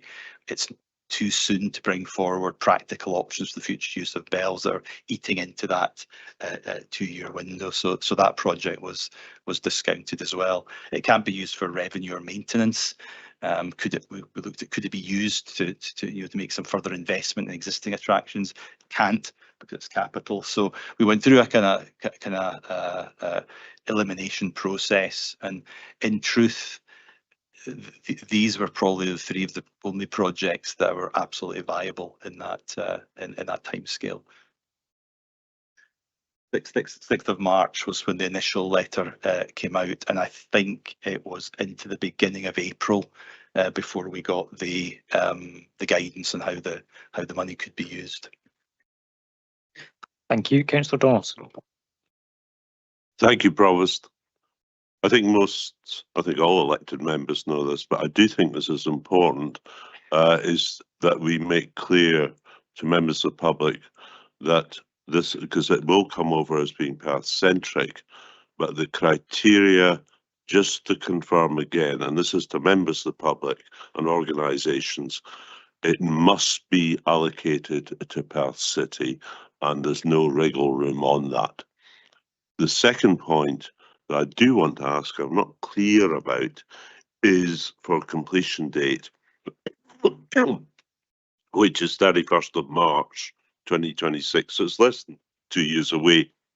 Does the project that's specified have to be fully completed, or if there's substantial work underway, is there any wriggle room there? And I'm thinking in particular Lower City Mills, what we can do with the Lade. And we had that report, what was it, 4 years ago, Love Our Lade, and it's just, it may be that we have to take that later. Okay, thank you. So firstly, the letter and the subsequent clarification is very clear. We sought that clarification. The project had to be within the boundary of the City of Perth, so that was very clear. In terms of the second point, I've had some discussions with civil servants in the Department for Levelling Up Housing and Communities.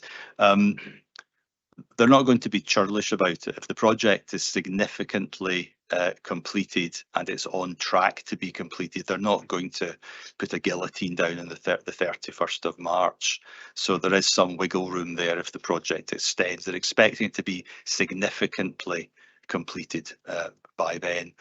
But equally, if in the interim period we are able to secure further external funding, for example, the second phase, and accelerate that, they would treat that as match funding, and they would treat their funding as being part of a much bigger project, and therefore that 31st of March deadline could be extended in discussion with the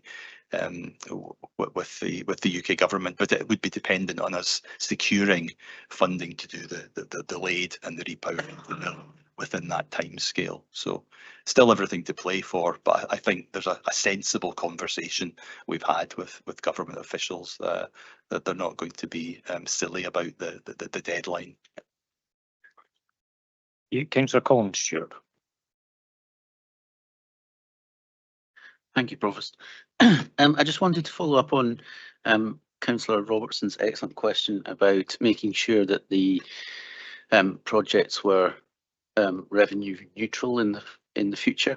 When the funding for Perth Museum was allocated in the capital budget, I asked the leader at the time to attach a rider to that, which was instructing officers to make sure that the museum was revenue neutral as far as it possibly could be. But I don't think that was ever followed up. There was never any report, never any analysis done on that. So could you just reassure me and Councillor Robertson and anybody else who's worried about that how will you sort of build that into any business plans for the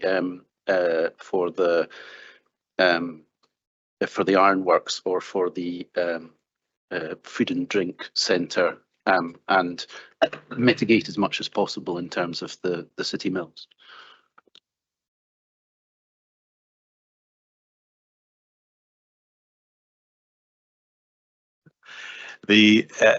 Yes, I mean, we might not be able to kind of provide that satisfaction initially to the UK government because we only have 2 weeks to produce the template, and that's about our ability to deliver a capital project. But absolutely, we need to reassure ourselves that with in best endeavours that we will seek to make these projects revenue neutral. Ultimately, if they're not, for example, the shop on the high street, if it can't cover its costs, that there will always be an option to to close it, to sell it, to do something else.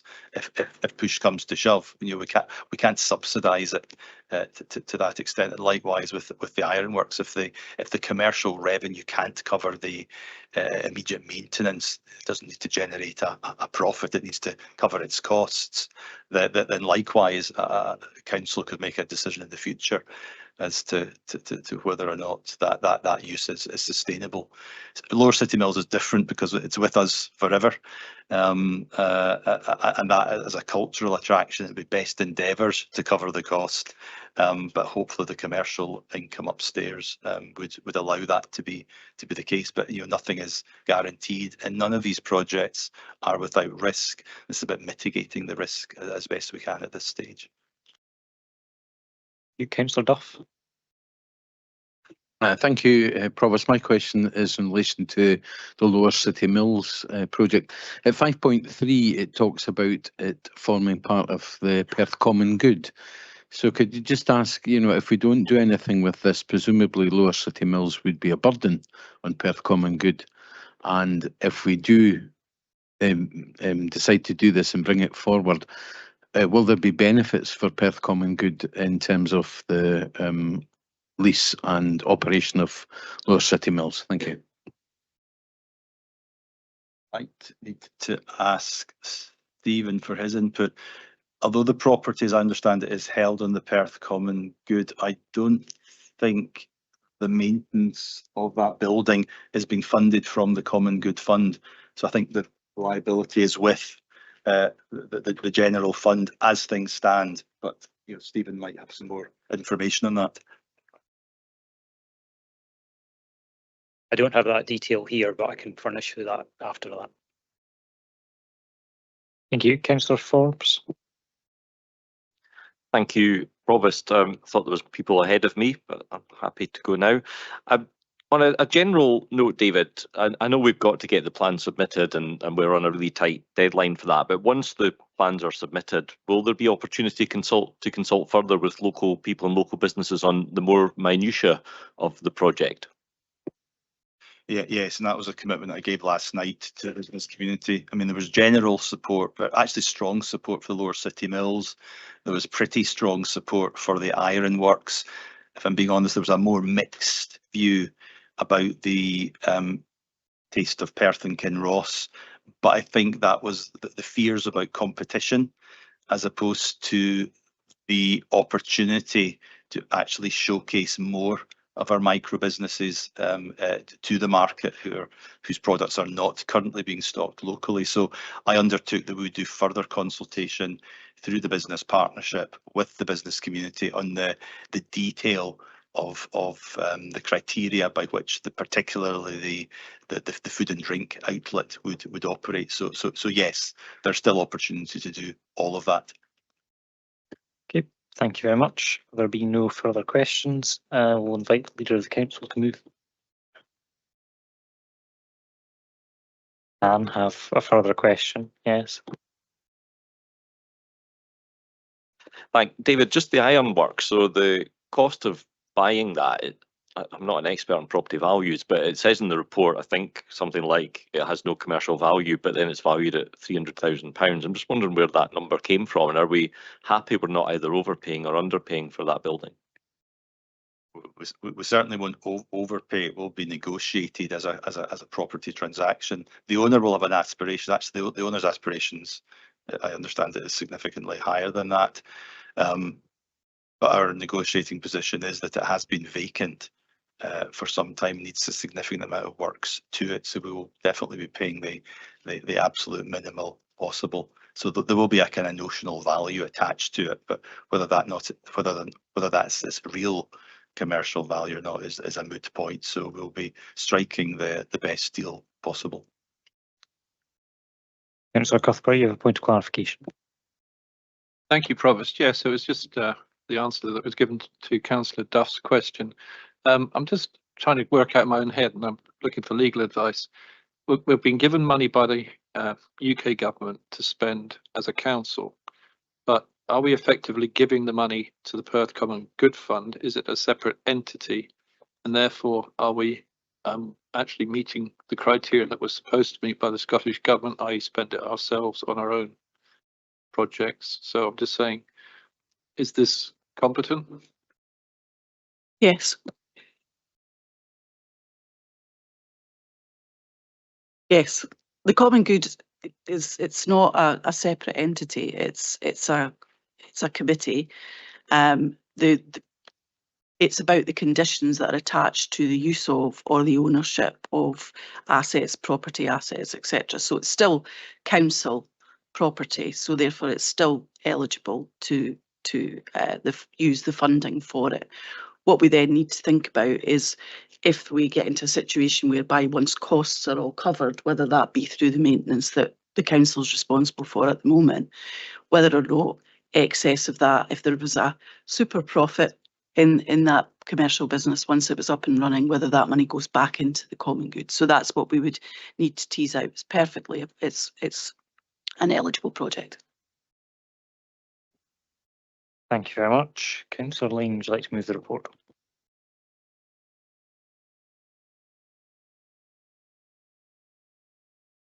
Thanks, Provost. And just for clarity, the collection that photograph collection that CPK have, and they're going to, that David alluded to, could be displayed in the foundry. It's called the Lane Collection, but it is nothing to do with me, so I've not got any declaration of interest there. So, Provost, and I'm going to be non-political here, as much as I can. In March 2024, the UK government announced that Perth had been awarded £5 million as part of the Levelling Up agenda. I feel, and I'm sure everybody else feels, that we feel a little bit shortchanged with that amount when we look at what our neighbours and other cities have. But I'm happy that we did get the money. I believe, obviously, we all, as all the leaders of all the groups, wrote explaining our position, and hopefully that came from us working together, that we managed to persuade that to be announced that we had £5 million. So this funding does come with some really tight parameters. The money must be spent on cultural regeneration, it must be spent in Perth City, and it must be spent by March 2026. Additionally, the projects must be coherent in terms of the ambitions for the city, and we've been given a set of indicators to measure the projects by. These indicators and the guidelines set out by the UK government have shaped the projects that you've heard about today.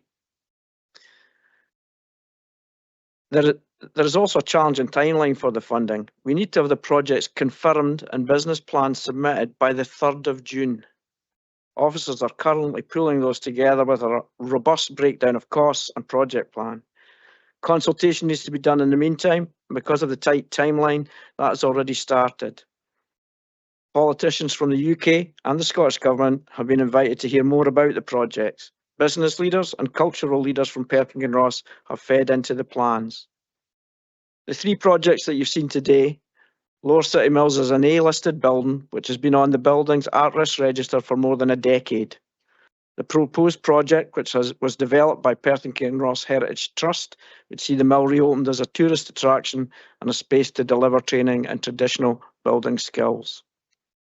This would only be phase 1 of the project, with phase 2 in the future being the reworking of the water wheel, which powers the mill, and phase 3 being the reopening of the Lade from Mill Street to Canole Street. Phases 2 and 3 would need to be separate funding packages, and those would be sought by officers as phase 1 is being delivered. The ironworks on the south St John Street is a former foundry. I didn't know that until I saw this application, and it'd be interesting for any of us to see inside the building once we acquire it, which has been vacant for several years with no commercial interest. PKC would work with Culture Perth and Kinross to develop a UNESCO City of Crafts Centre with exhibition space, commercial space, a dark room and authentic tourism space. It would act as a catalyst for businesses on this side of this street, as well as an income source for CPK and support for makers, creatives and micro businesses across Perth and Kinross. Importantly, it would also benefit a key audience for us, that is our young people. Finally, officers propose the repurposing of the Visit Scotland Centre on the High Street, which is due to close this year, as a centre for Perthshire food and drink. Operated together with an external partner with expertise in this area, it would mean sales of Perthshire products direct from the High Street, allowing small and developing food brands a high degree of visibility at low cost. We could also continue to offer visitor information to the public and with physical sales of tickets and as part of the Perthshire box office.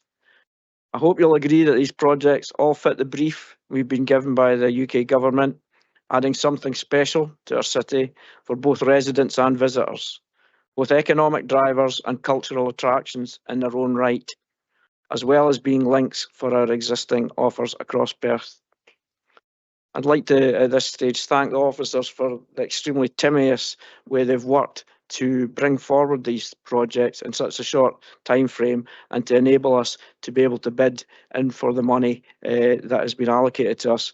I would hate any delay to happen across this chamber, and I don't think we'd be forgiven by the residents of Perth and Kinross if we were to lose such funding. So I commend this paper and thank the officers for the work they've done so far and will be doing in the next 2 weeks. Thank you.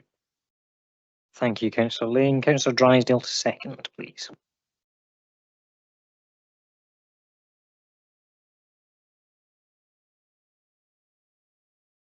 Thank you, Provost. Colleagues, when the UK Government announced at the spring budget just 10 weeks ago this funding towards assisting the cultural regeneration of the City of Perth, I was, like all of us were, I'm sure, of course, pleased that the previous omission of our fair city from levelling up funding was to be rectified.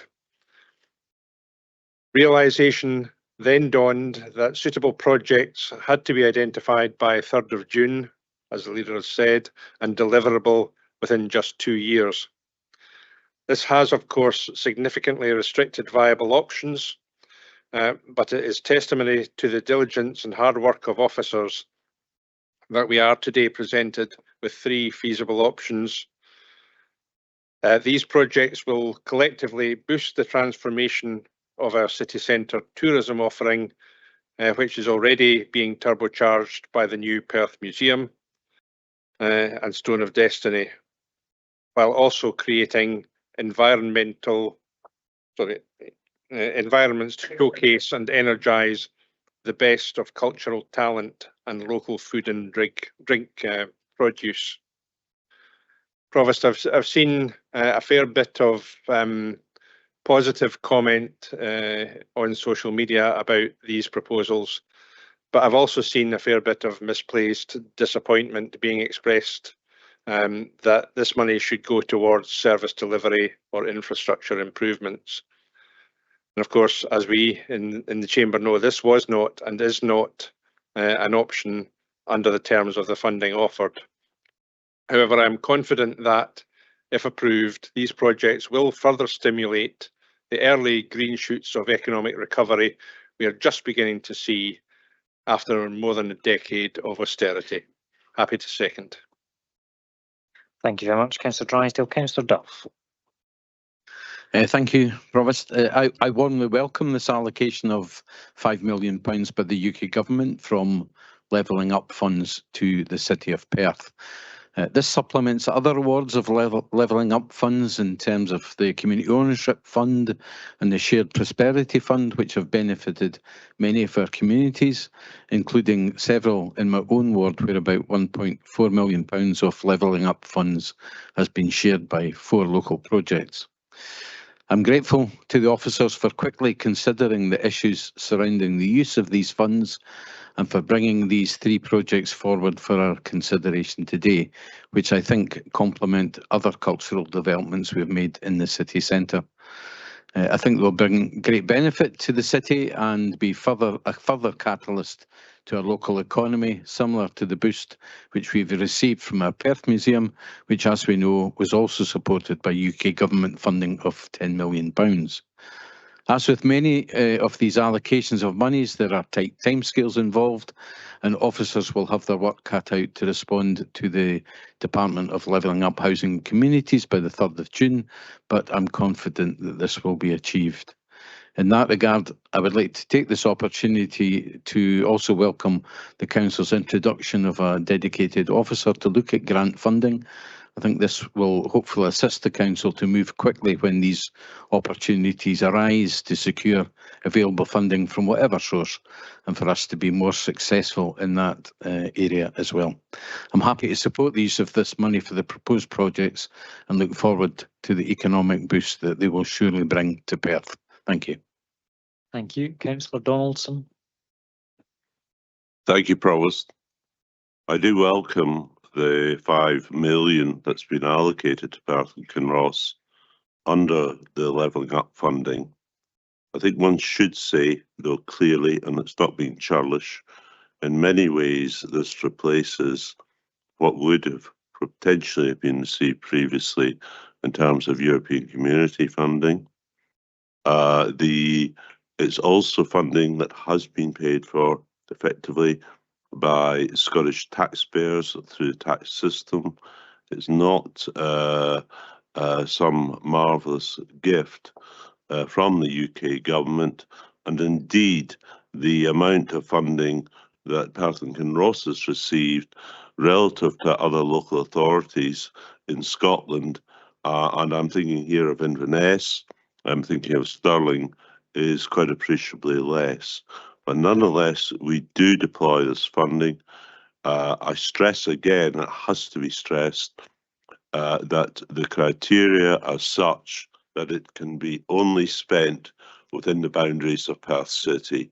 It can't be in, say, Crieff or Blairgowrie or Pitlochry or Kinross. It has to be Perth City. I recognise clearly the incredibly tight timelines that are going to apply, but I'm sure we can do it. I'm really delighted, something I hadn't expected with the ironworks, is that it's the possibility of showing the extensive photographic collection that to much greater degree. I think that's marvellous. And on those city mills, we'll see yet how the funding package can be put together, but definitely it's because the water wheel actually works, and I've once seen it work, but it's about the Lade and the Lade corridor as well, and I think the two go together. And you can talk of things in the Lade corridor such as biodiversity allotments, green space, in particular active travel going from the city centre right out to Dunkeld Road. So that I think the potential there is going to be huge. So let's go to it, but it's going to be tight in terms of timescales. Thank you. Thank you, Councillor Donaldson. Bailey Ahern. Thank you, Provost. As a Perth City Centre councillor, I particularly welcome the £5 million investment by the UK government in levelling up funds for the use in our culture offering in Perth City Centre. I appreciate there's been a short timescale to choose projects that could be completed, but I think the projects that have been chosen are appropriate and suitable to meet those deadlines. And I thank the officers, in particular Anna Day, for the quick work in putting these together, and I wish good luck to Anna in a new position. The Lower City Mills project in particular is very welcome and has had a number of setbacks in the past, and after nearly 10 years we may finally be there, and I look forward to a follow-up project regarding the opening of the Lade and using it to power the mill. These projects combined will bring 3 buildings to life instead of them remaining empty.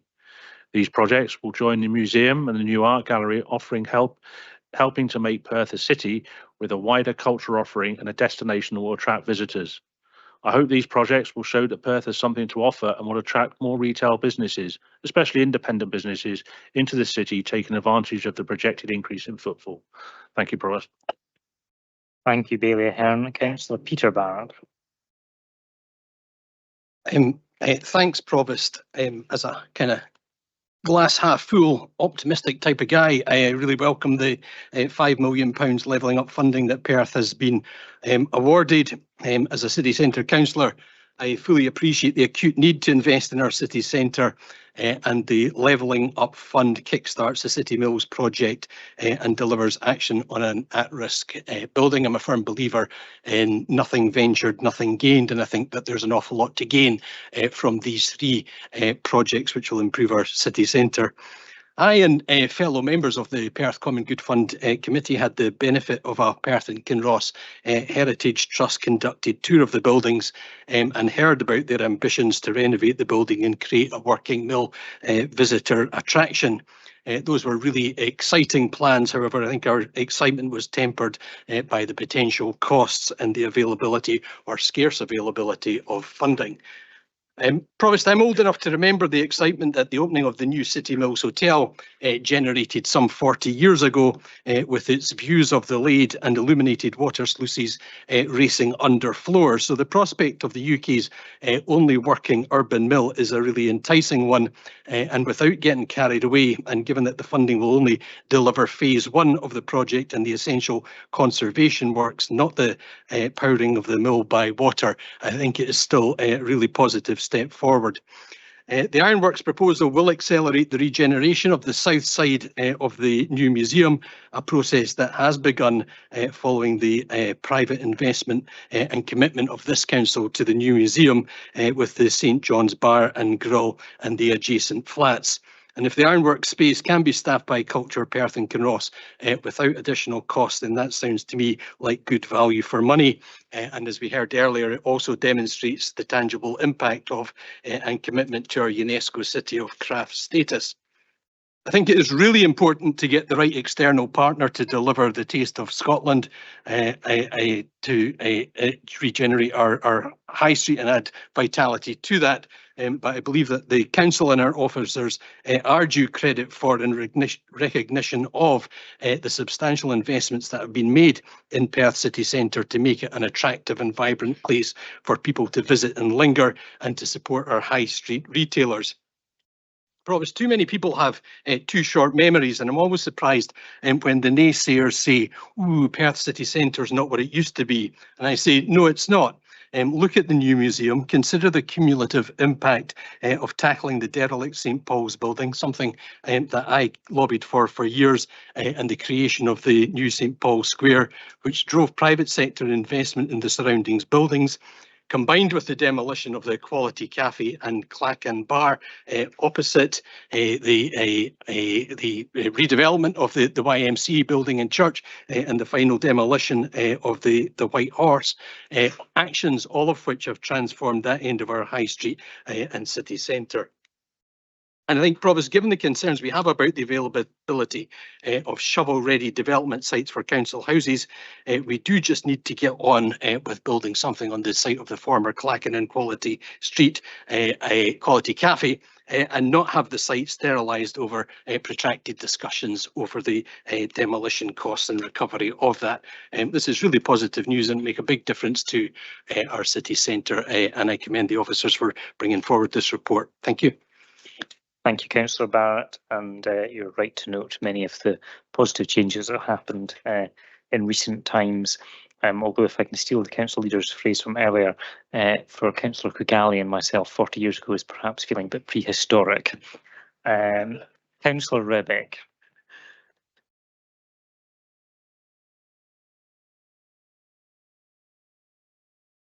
Oh, sorry. Thank you, Provost. It's a slight regret that we hasn't directly replaced European Union funding, because then we would have had £7.1 million. However, it would be churlish not to recognise that this is a significant amount of money. And I am really excited about the projects that we're putting on the table here, in particular the Lower City Mills, because I think it'll be wonderful for the town centre of Perth, and I'm particularly excited about phase 2 if we're able to deliver that with the help of the Natural Heritage Fund, because having a working mill would really be fantastic. And I would also be really excited about a notional phase 3, if you like, which would see Lade redevelopment, the whole length of the 4 miles of the Lade, through the town, at the back of Fairfield, across the White Bridge, past Tulloch Works and out to Rutherford and Hunting Tower. I think if that, notwithstanding the fiscal position we find ourselves in at the moment, but if that can be delivered in future years, then I think that would be equally superb. So I welcome these plans. I think they're really exciting. Thanks, Provost.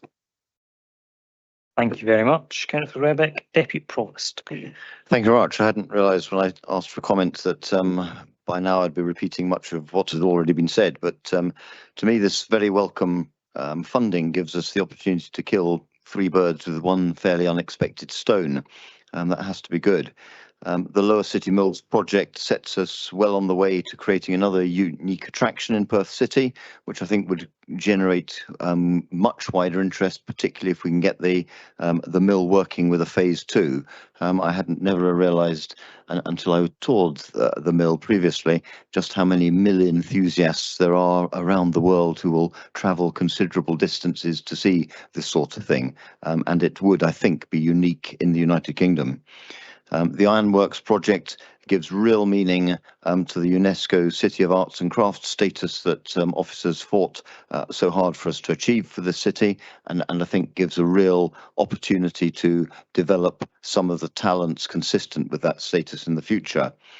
And for me, the visitor centre project must provide real opportunity for the better advertisement and selling of the product of many, if not all, of our local food and drink producers across the whole of the county who produce such high quality products. Thank you.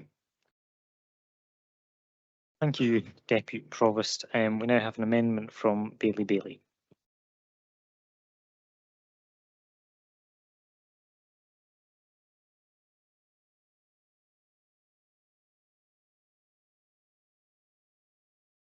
Thank you, Provost.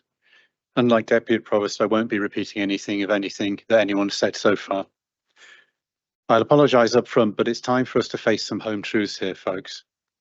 The paper talks about minimising the revenue cost to the council, but I see risk here. That risk stems from the fact that all these 3 ventures will require significant ongoing revenue investment from somewhere to keep them staffed and keep the lights on. What Perth actually needs is projects that deliver a demonstrable saving to the council's revenue cost base. Local priorities for such projects have already been discussed at length and agreed upon in this chamber. They include PH2O, the need for good public transport, and the work ongoing to transform our office space. Those are all projects in dire need of capital, where there is rare political consensus among us 40 locally elected politicians. Those are also the established local priorities if we look at this through the lens of a taxpayer who wishes more of their tax pounds to go on service delivery and less on energy and building maintenance. However, what we're forced into by this ridiculous 3rd of June deadline is 2 projects that nobody asked for and 1 that nobody else would fund. And I don't mean that as any slight against the officer team who have poured their work into this in the past few weeks. I do mean it as a slight against those in government who've seen fit to award this money with these impossible strings attached. What's clear from this paper is that our officers have done their best with the hand they were dealt. The good news is that Councillor Lang's protests about us being missed out on levelling up funding were clearly heard in Westminster. Unfortunately, they've resulted in someone awarding us the smallest big number they could get away with to make it look like they care about our area. Speaking of Luke, I'm not entirely sure how much of a hand he had in securing this funding anyway. The papers state the money was awarded specifically for Perth City, and we had that confirmed earlier, yet just yesterday Luke was out campaigning alongside one of our elected members for it to be spent on the wider area, including Crieff. These are not local people's priorities. These are the priorities of a failing Tory government which, in its nosedive towards oblivion, eyes a potential win here as an opportunity to throw bags from the plane in the hope that it softens their inevitable hard landing. Dragging myself back on topic here, these 3 projects do have merit and will of course deliver local benefit, and I stand firmly behind this investment in Perth. However, I do seriously worry about how the ongoing costs will be covered if some of the planned commercial and third sector partnerships don't come to fruition. Backing this amendment puts in place checks and balances to make sure that these projects don't leave us with a millstone around our necks when it comes to funding them through the years to come. We've got this money now, so let's ensure we use it to create a lasting cultural legacy that outlasts this current failing Tory government. Thank you. Thank you, Bailey. Councillor Leishman to say. Thank you, Provost McDade. Everyone here knows, I believe, that a fundamental tenet of Conservative Party ideology is that inequality is needed in their desired vision of society. And truthfully, the Levelling Up Fund was never about righting of the wrongs of regional inequalities. It was designed around another fundamental of Conservative Party politics, one that pits community versus community. So, Provost, I formally second Bailey's amendment. My fear is that we are being asked to commit to projects that realistically we won't be able to afford after the initial £5 million is gone. And while I appreciate and I understand that this money comes with certain criteria, but later today we have a paper coming that will see the end of an iconic landmark in Perth that's also a facility of national recognition. At the Learning and Families Committee, I'm sure that we will be discussing the future of our school estate very soon, including ageing buildings like Perth Academy, who I believe have a construction company permanently based on site in an effort to keep the building safe and functioning. Has this council not tired of vanity projects like CTLR? Do we forget that we have seen a 16% increase in child poverty in this term, or that for many of us councillors, our inboxes are full with housing requests? Or that we have hard-working, under-resourced council teams like Welfare Rights who are dealing with the day-to-day impacts that austerity has created and the incredible pressures the continuing cost of living crisis brings? Do we not appreciate that facilities like the leisure water at Perth Leisure Pool provide life skills, recreation and exercise, and a truly affordable activity that families can do together? Because this council sacrificed that. So, councillors, I urge you to exercise some foresight and accept our amendment. Thank you, Councillor Leishman. Councillor Peter Barrett, you have a point of clarification. Yeah, please, Provost. I'm just slightly concerned about the order of business with regard to this particular item of agenda. It's normal for a motion or the paper to be moved and then to invite amendments. It would seem a number of us have made comments in favour of this report, not expecting there to be a debate, and then at the 11th hour, Councillor Bailey has come in with an amendment that we don't have the ability to respond to. So I'm just concerned about the way that this is being conducted. So members can put forward an amendment at any point, and indeed can do so after having listened to debate and feel that their points perhaps have not been addressed and that they wish to put one forward. So there is not a requirement. We have become used to people putting it forward at the start of debates if they have a amendment that they wish to bring. But it often comes up through debate as well. I can think of an instance around school meals in the last term where very spontaneously Councillor Dugan and myself had to come up with an amendment on the hoof because of what the debate had led to. So it is not a requirement of the standing orders that we put forward at the start. However, it is something that we generally would encourage. Are there any? I've got Councillor Forbes with a point of clarification as well. Thanks, Provost. I wonder if we could have the amendment back up on the screen, please. Could we get this amendment on the screen, please?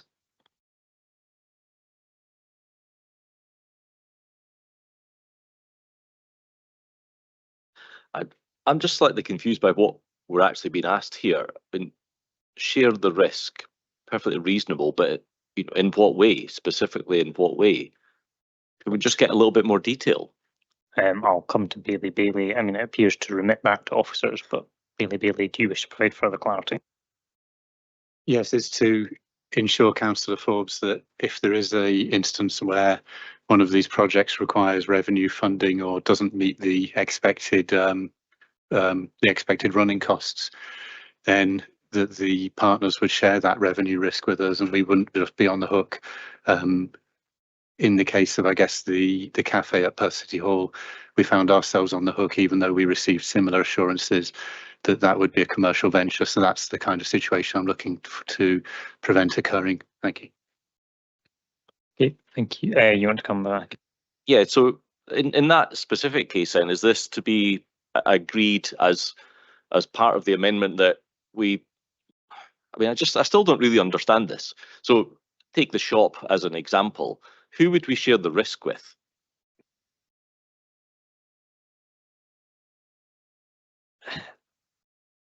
We don't actually. I think one of the problems here is that there isn't the detail on all of the partners that are going to be involved yet. I suppose the crux of the motion as the amendment, rather, as I read it, is that this is about trying to minimise risk to the council based on past experience. But I don't know if Bailey wishes to provide further clarity.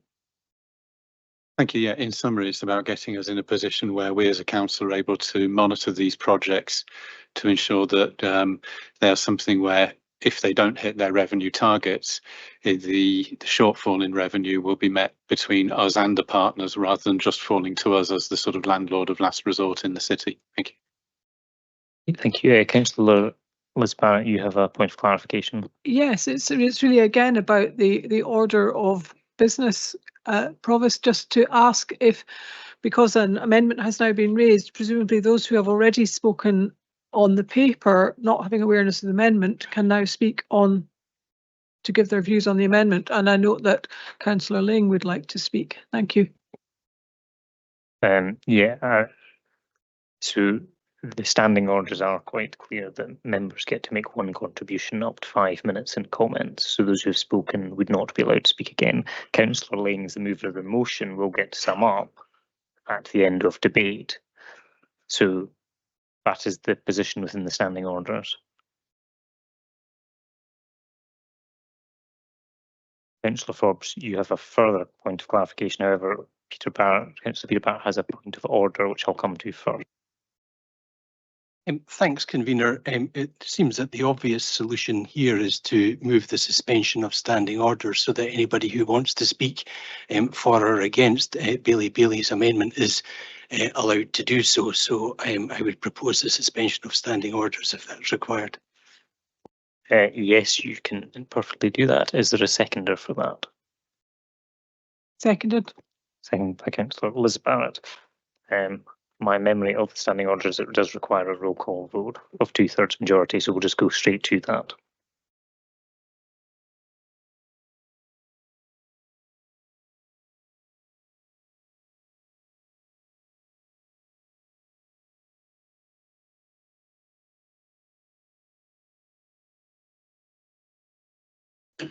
Thank you, Provost. In terms of standing orders, we've had a motion to suspend the requirements of the standing order, which doesn't allow members to speak more than once within the debate.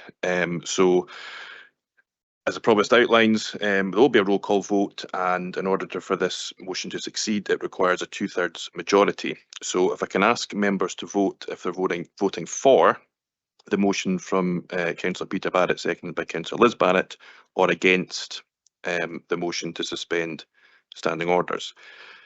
Bailey Ahern. For. Councillor Allen. For. Councillor Anderson. Against.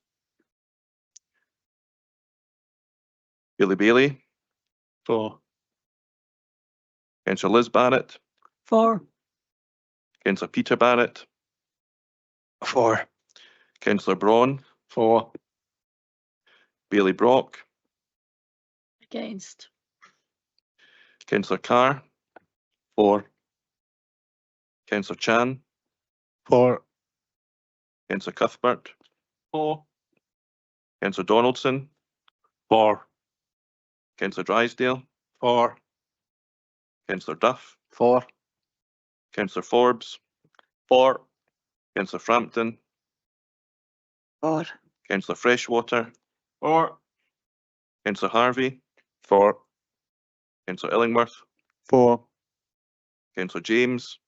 For. Councillor Kogali. For. Councillor Lang.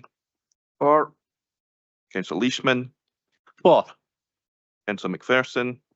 For. Councillor Massey. For. Councillor McCall. For. Provost. In line with my previous position, I'm abstaining on the grounds I don't believe it's the role of the chair to decide on this. Councillor McEwen. Bailey McLaren. For. Deputy Provost. Abstain. Councillor Rebeck. For. Councillor Reid. Abstain. Councillor Robertson. For. Councillor Shires. For. Councillor Smith. For. Councillor Colin Stewart. For. Councillor Grant Stewart. For. Councillor Waters. For. Councillor Welsh. For. And Bailey Williamson. For. Provost, we have 35 votes for the motion, 2 against and 3 abstentions. So the motion is carried with a 2/3 majority.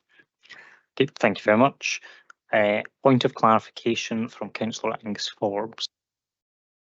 I just want to go back to the previous point. I mean, I have some sympathy with what Bailey's trying to do. I just don't think it's clear. I mean, so for example, would we have to write into the contract with whoever these unknown people are that they will have to share part of the risk? And is the view of officers therefore that they would, whoever these people are, and we don't know that at this stage, would they just walk away from this deal? Is this going to affect our ability to deliver these projects?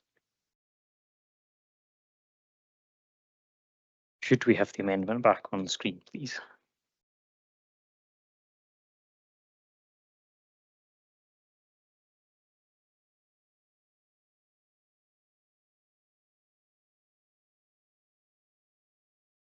Yeah, I think I'm going to invite Lisa to provide clarity, but I think it is quite clear that it remits it to officers to put in place measures they see appropriate. I think that's what it says.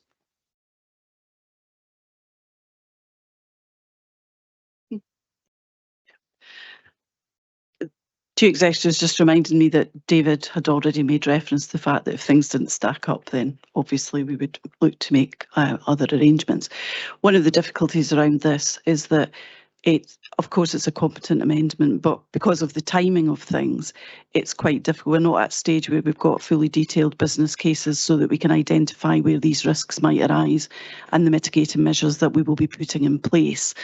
What we are saying is that as that develops and we get more information, obviously as part of future project updates, we would come back to the relevant committee or full council if that was necessary. And clearly, if there was anything further down the line where there was a revenue implication that the council may wish to consider that officers didn't feel they could mitigate within the confines of the business case, that again would be a matter for council. And as David did point out, that would be something that it would be then for you to make a political decision about. And there are various options. So So this is actually about trying to protect us against exposing ourselves to risk unnecessarily, but actually not impeding the timeline of progressing with these projects given the finite timing with which we're working within the funding. Thank you very much. Yeah. Councillor Ling. Yeah, my understanding of it is it's a sensible. It's not saying we put them in just now, we don't know who we are. It's that these risks will be come in project updates so we can view them moving forward.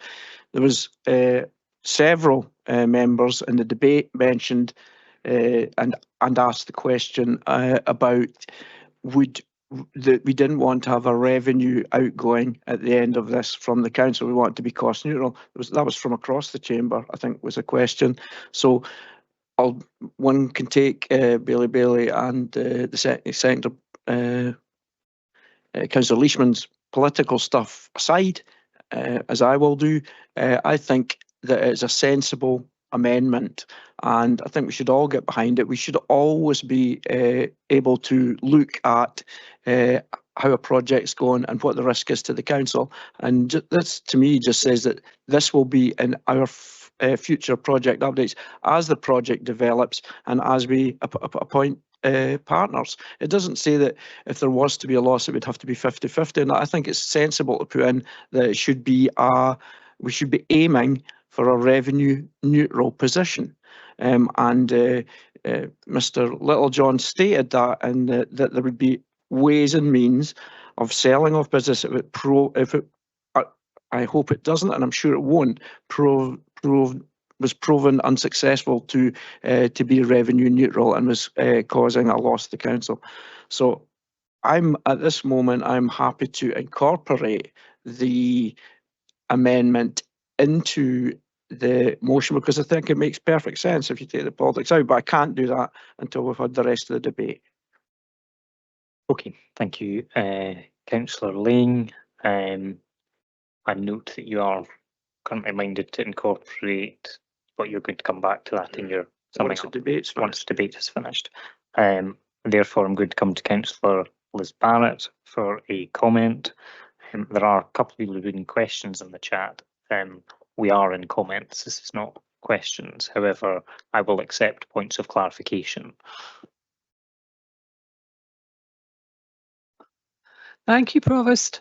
I am just concerned that the wording of the amendment says remits officers to put in place measures to ensure that the revenue risk is shared appropriately. And my issue with this is that, you know, if they can't ensure that, I mean, that's very strong. I mean, obviously, I would fully expect officers when they're negotiating terms, etc., as we've discussed, to seek to ensure that the revenue risk is shared as much as possible and that the council's not exposed here. But I'm concerned about the wording of that amendment because of the burden that it puts on at this stage when we don't know what we're talking about. Okay, I think it was a comment, however, I'm going to respond to it anyway. I think that the following words, where it says appropriately, leaves that to officers' judgment to decide on what level of risk to be shared with partners is appropriate. Obviously, a small charity that might be involved is not going to be able to take a significant burden of the risk, whereas a larger multinational company, for example, might be able to. And I think it does remit to officers to make a judgment call on that, and that would be leaving our officers to make that call, in my opinion.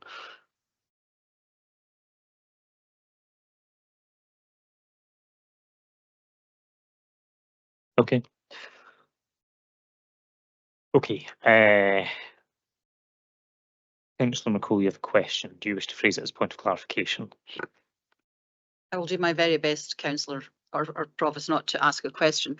I think my point of clarification really is that I think there's a bit of confusion here about what is the delivery of the project and the partners for those and what's post-project risk and mitigation or risk to the revenue budget.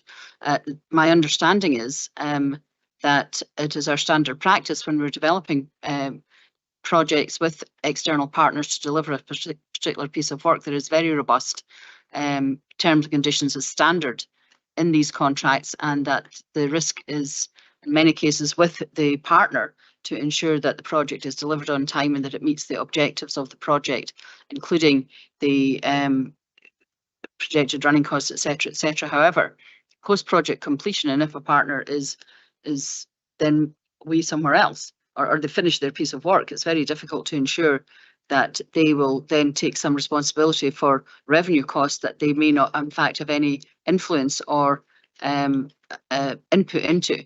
So I think the wording is clumsy. I agree with Councillor Liz Barrett on the use of the word ensure, because revenue costs normally come after the project is completed. This paper is presented to do with the project itself. I don't deny that there is a risk in all projects to revenue, but I think that is already dealt with adequately within our council in the way that we do our business normally. Thank you, Councillor McCall. I think the reflection of our officers earlier on about the incredibly short timescales that they have had to pull together these projects has meant that we are perhaps not at the level of detail that we would normally like to be at when we are presenting these items to council, and therefore, whilst of course officers will be doing all of that level of due diligence as the project develops, I think this is merely indicating the will of council to be that we minimise the revenue costs to the council where possible and share risk where possible. I think that is quite clear, and the wording of this was worked up with officers. So I think they are content that it reflects an openness in that, but I appreciate you may not share that position. Councillor Freshwater, do you wish to ask a point of clarification? Thank you, Provost. Yeah, it was more of a comment, and I think it really just reflects the comment made by Councillor Liz Barrett. As Councillor Forbes said, there is, I think, merit in this amendment, but I do have concerns, despite your response to Councillor Barrett's comments, that it does slightly overcommit officers at this stage. And on listening to what Executive Director Simpson had said, I do feel that it does put it at risk. So as I say, yeah, it was just a sort of comment that I'd probably support what Councillor Barr had said on that point. Thank you. Okay, thank you very much. And Lisa's very grateful for her promotion. She hopes it comes with a pay rise. Councillor Duff, you have a further comment. Thanks, Provost. Yeah, I'm pretty sure it's already incumbent on our officers to reduce the council's exposure to revenue risk anyway, so I don't think we're encompassing some new duty in officers, only making it clear that we need to be especially aware of this matter, and I welcome the leaders' agreement to incorporate that intention into the motion. Thank you. Thank you, Councillor Duff. Councillor Robertson. Thank you, Provost. This isn't a question, but I have some concerns about the future revenue costs that could incur from this. But by agreeing to the amendment, are we making it difficult for some of these projects to go ahead? If we can't actually get to a stage where they are cost or revenue neutral, does that mean we shouldn't proceed with the project based on the amendment? I'm being told no, and I'm just rereading it for my own clarity here.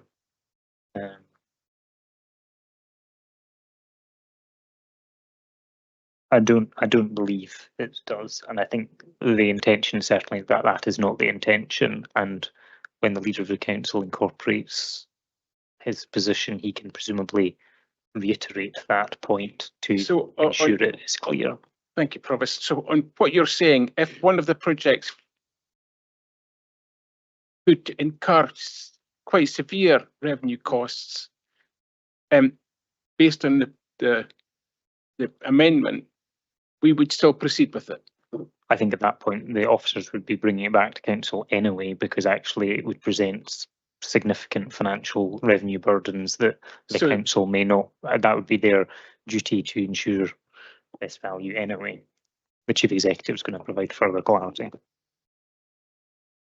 Provost, thank you for allowing me to come in. it does feel there's a little bit of the potential for us to be snatching defeat from the jaws of victory on what I think is an incredibly positive story for Perth and Kinross and for the city specifically. Mr. Littlejohn set out a very clear kind of proposal in terms of the three developments, also gave a very firm commitment that if once these projects are developed, and we will be moving to development if this decision of council is supported, if we find ourselves at a date when we work through how these projects will come into being and how they will operate, that there is a revenue pressure at that point on any of them, we will bring that back to council, and council will be then in a position to make a decision on whether it wishes to continue to proceed with the projects at that point in time. But I think personally, this is a fantastic news story from Perth and builds on the success of the recent work in the museum. Thank you, Chief Executive. Councillor Peter Barrett. Thanks, Provost. I think the Chief Executive is right. This was a fantastic news story for Perth and Kinross right up until the moment that Councillor Bailey got up to speak at the lectern. I think Angus Forbes is absolutely right.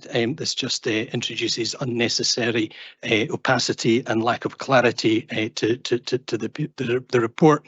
And Sheila McCall is actually 100% right when she says it's completely superfluous. I think that what this amendment will do is unnecessarily inhibit our officers' ability to engage in negotiations and progress with the schemes. I think that it is meddlesome. It sends a mixed message from the Labour group as to whether they're open to business in the city centre, whether they're fully supportive of city centre regeneration and the creation of jobs in our city centre. I don't think we need to be advised by Labour that we don't take unreasonable risks with this council's finance and resources. And you know, I appreciate the strenuous efforts that the leader of the council makes to try and achieve consensus in this chamber. But if he's going to accept this daft amendment into his motion, then I will move the recommendations of the paper. Okay, thank you, Councillor Peter Barrett. Councillor Robertson, I note that you would like to move to a vote. However, I would reflect that the council has voted to allow everyone to have a say. I think given that some members have now spoken several times and some members haven't spoken at all yet, I would be encouraging you not to be suggesting that at the moment, that we let those members who haven't spoken yet at all speak, particularly given that you have spoken as part of the debate, if you're okay with that. Therefore, Councillor Jack Welch, please. Thank you, Provost. I can understand the sentiment of the amendment, but however, I do absolutely support Councillor McCall, and I'm also very reassured by the Chief Executive's comments in terms of us having an opportunity to revisit at some subsequent date if there is concern around that revenue aspect. Ultimately, my comment would be that potentially adding a further burden of amendment may potentially jeopardise what is effectively significant funds coming to the council. So from that perspective, I think from my perspective, I don't think we necessarily need the amendment. Thank you. Thank you, Councillor Welch. I'm going to come to Councillor Keith Allen next. Thank you, Provost. Just to reiterate, the Chief Executive and also Mr. Littlejohn, they give us reassurance. Our officers have got little time to get this sorted out. It's a fantastic message. It's a fantastic gift. Let's just get on with it and make it happen. Thank you, Councillor Allen. Councillor Colin Stewart. Thanks, Provost. As I indicated in my question earlier, I had attached a similar rider that I think everybody across the chamber accepted to the Perth Museum. I think, however, I was reassured by the answers from Mr. Littlejohn about the business planning. I think we need to make sure that we get we approve the projects to go forward, but we get business plans in place. And I think officers will have heard very clearly today that we want these projects to be revenue neutral, with the acknowledgement that we have ongoing responsibility for the city mills in any case. So I don't, you know, I have sympathy for the amendment. I have and sympathy for the motion as well, and we'll see what happens when the leader of the council speaks. I just wanted to flag up something that I thought was particularly positive in what Mr. Littlejohn said about the opportunity for the food and drink option to showcase some of the micro enterprises across Perth and Kinross.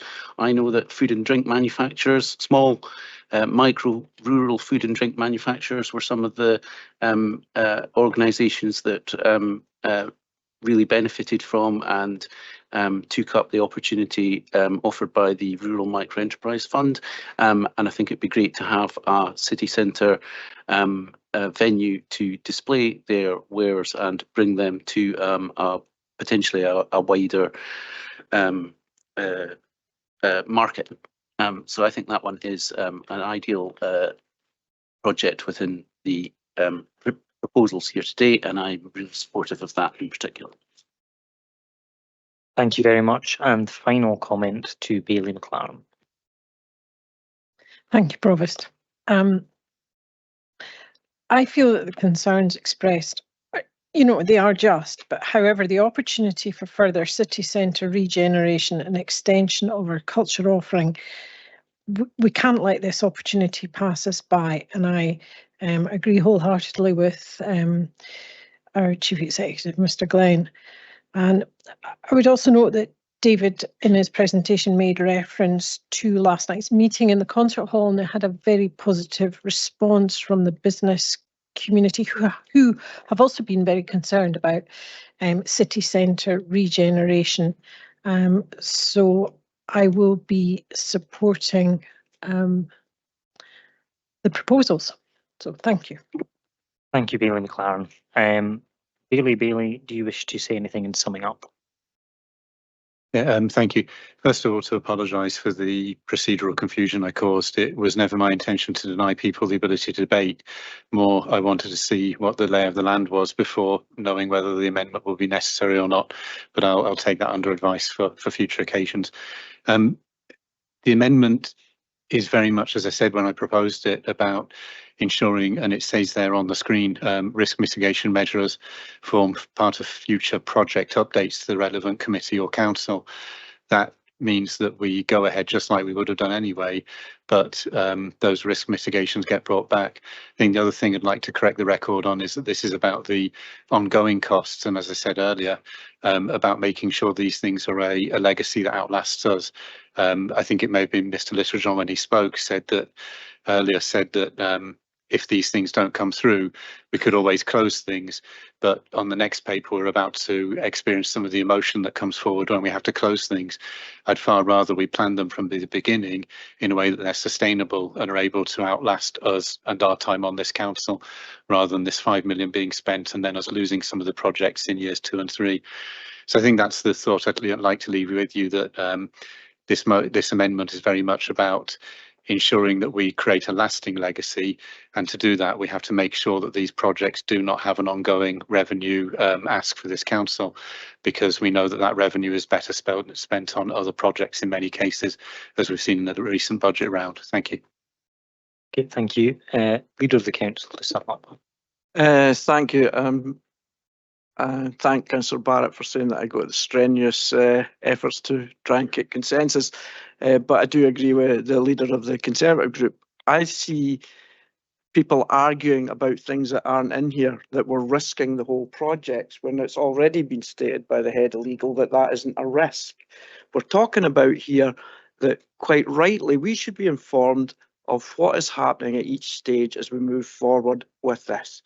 Surely, as elected members, we want to be informed with what's happening with our finances, and we can even suggest ways of mitigating any possible discrepancy in the revenue risk. Officers have looked at the amendment before and are comfortable with it. Economic Development's comfortable with it. They've read it, they understand what it's trying to achieve, and for that reason, I'm happy to accept the amendment.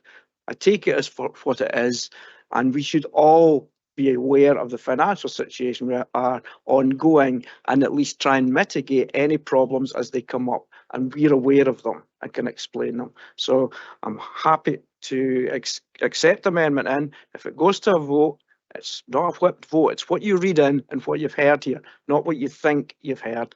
People should take that on board. And I'm happy that we've got the support of the leader of the Conservative group. Thank you. Thank you. Deputy Leader, are you content with the incorporation? Thank you, Provost. Yes, I am. I'm comforted by the comments made by the Chief Executive, and have a lot of sympathy about his comments about not seeking to snatch defeat from the jaws of victory, especially after last night. Yes, I'm happy to second. Thank you very much.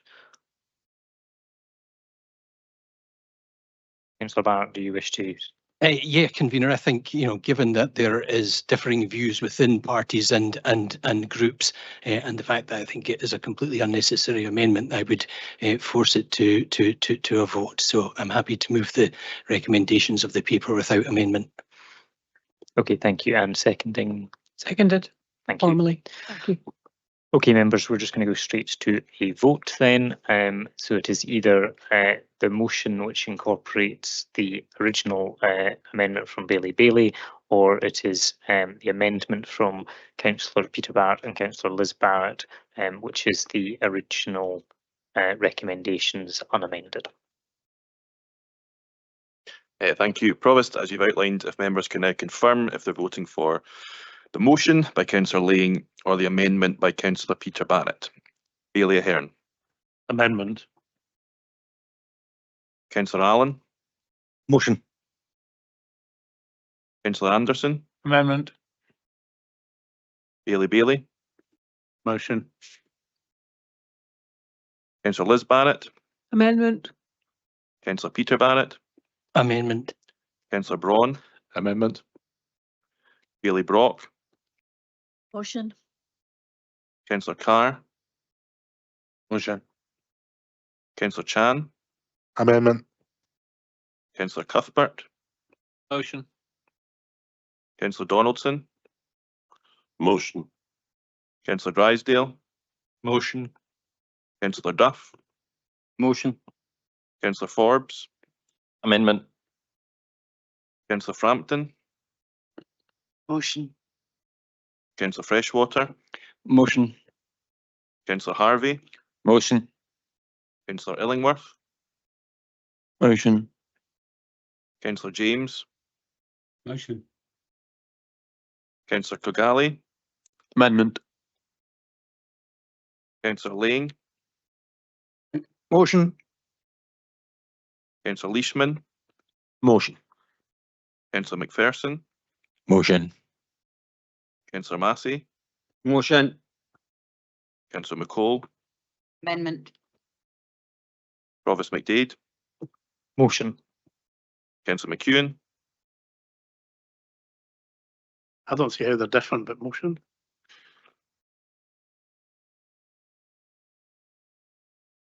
Bailey McLaren. Amendment. Deputy Provost. Motion. Councillor Rebeck. Motion. Councillor Reid. Amendment. Councillor Robertson. Amendment. Councillor Shires. Motion. Councillor Smith. Amendment. Councillor Colin Stewart. Motion. Councillor Grant Stewart. Motion. Councillor Waters. Amendment. Councillor Welsh. Motion. And Bailey Williamson. Motion. Provost, we have 26 votes for the motion and 14 votes for the amendment, so the motion is carried. Thank you very much. Members, despite my best hopes and aspirations, we have definitely reached a lunchtime point, and therefore we are going to take lunch at this point and resume at 2:30.